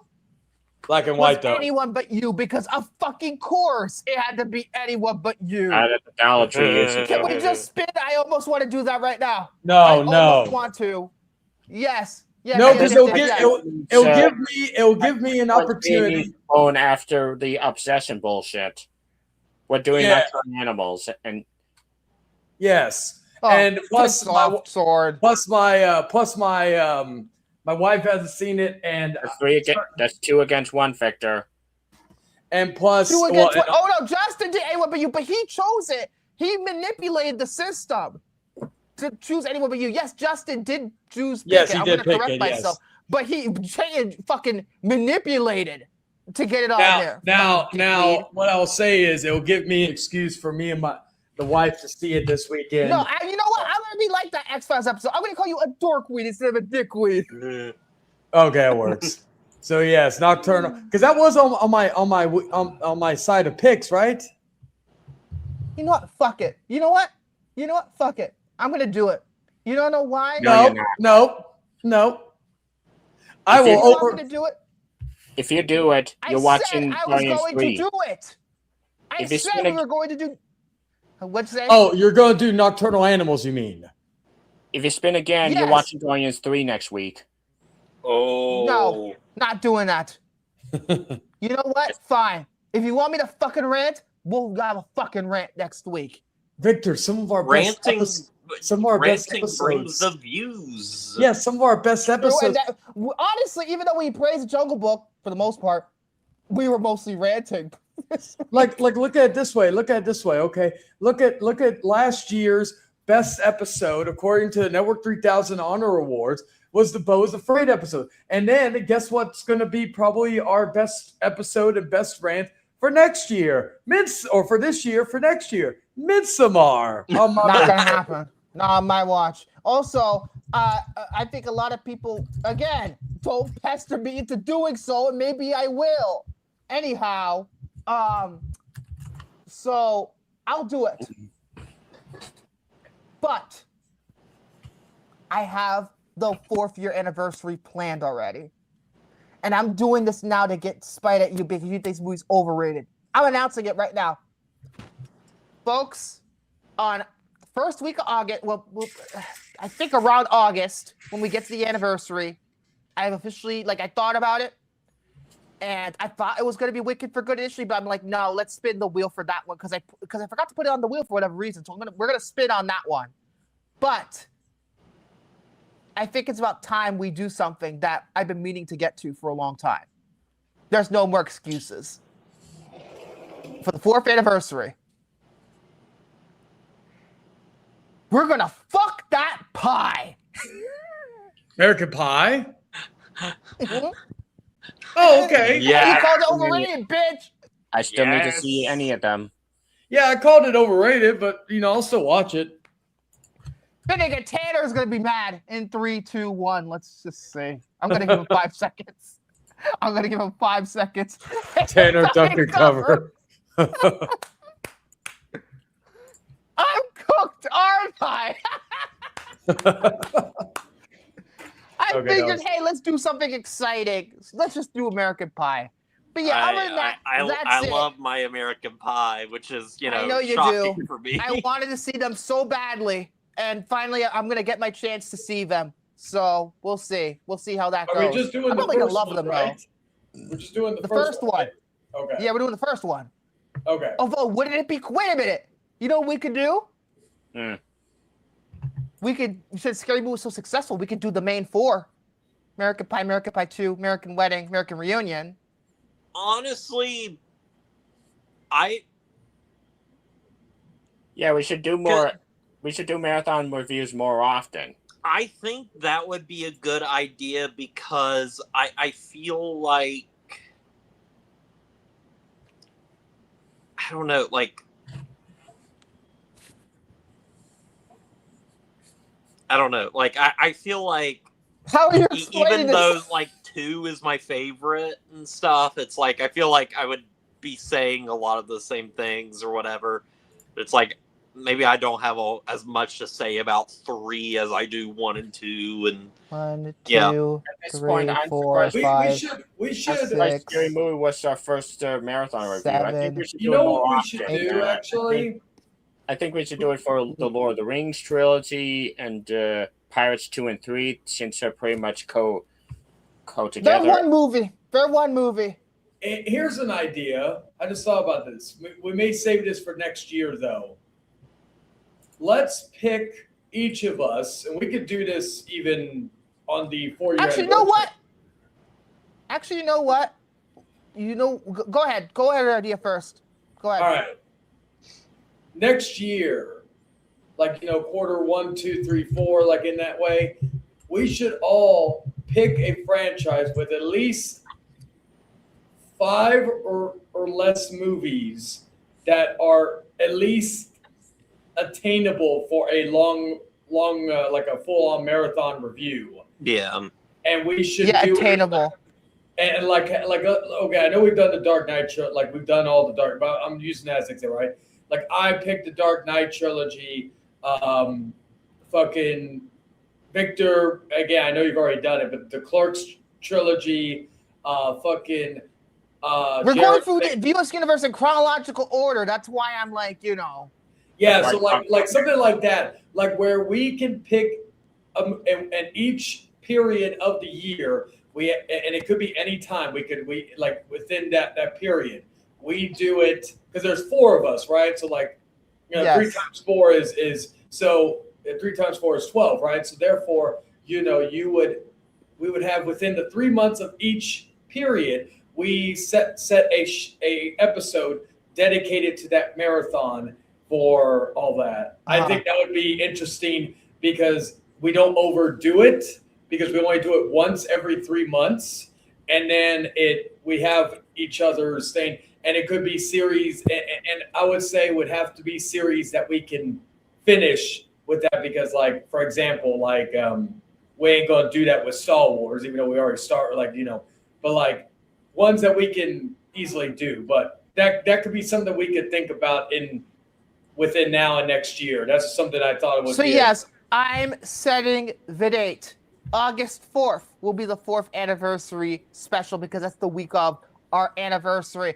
Also, I would say too, another idea I'm thinking about is maybe doing another raffle, but the twist is that each one of us has to pick something for the other. So for me, I was to pick Chayton a movie, Jared a movie, and Soren a movie. Sort of like what Soren did last time, where he picked pretty much, he chose to watch all three of the movies that we selected, even though technically it's only one. So that, technically speaking, we'll do that. And I'm probably what I'm gonna do is I'm going to pick my movies by next week for each of you. Only one I'm picking for each of you. And then we can go from there. We just gotta pick, we gotta think of the idea. So we can get it done way in advance. So, we'll have 4 movies per, and then we can lead into the American Pie stuff. One unit topic, I guess. Okay. So my question is it any movie we could pick for each of us? Well, for me, there's caveats. One, no City Sweetie movie, motherfucker. I know you. Okay. For me, the only one I care about is Hollywood. Huh? All right. And then also, no pretentious arty-farty crap either. Well, how you know if you haven't seen it? It's like no, because he just crap. That means no Serbian film, motherfucker. I'm not doing it. English patient, so you never know. Well, that's not arty-farty. That's more Oscar bait, but it's pretty mainstream as it gets.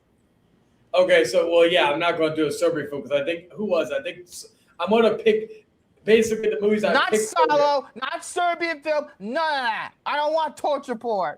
I can pretty much watch any movie unless it's not After Everything or Medea or anything. I'm an open book. But again, you're doing Medea Goes to Jail anyway. I'm an open book, so anybody can tell me to watch anything, and I'll do it. All right, so next week will be, unfortunately, Nocturnal Animals. Thank you so much for watching and bearing through me yelling about Obsession for 3 hours and 16 minutes. And Jared, Chayton yelling about Toy Story 5 and him getting bullied by the live chat. If you like this, subscribe to the channel, even though it's technically not my channel. Give thumbs up. You know the shtick. We'll see you next week.